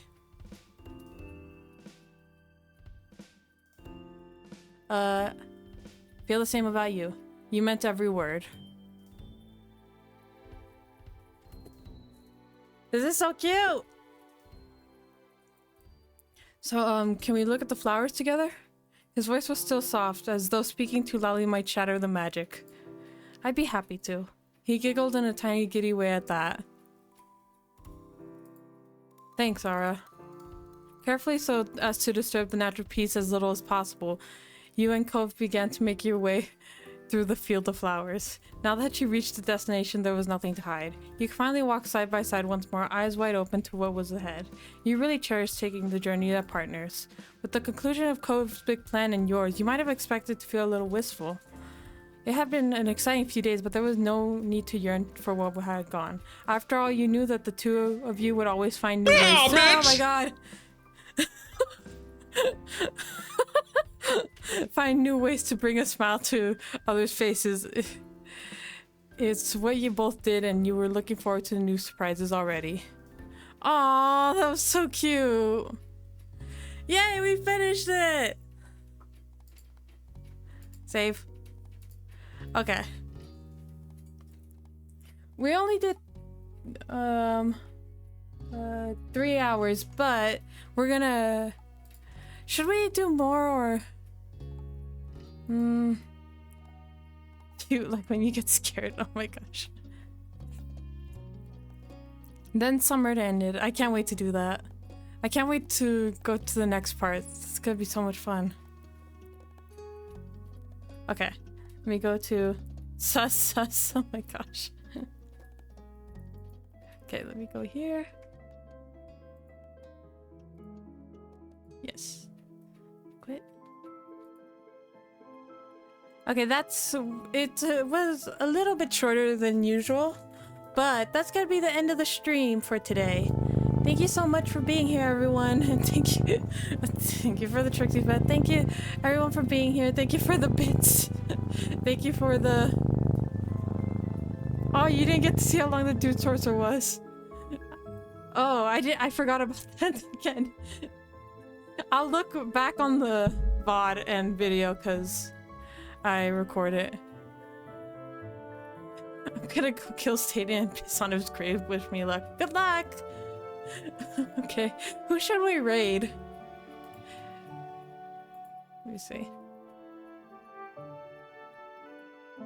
Let's see. How about a Luffy? Let's do a Luffy. I'll send the future. Oh wait, the bye everyone. Bye. Let me put the raid on.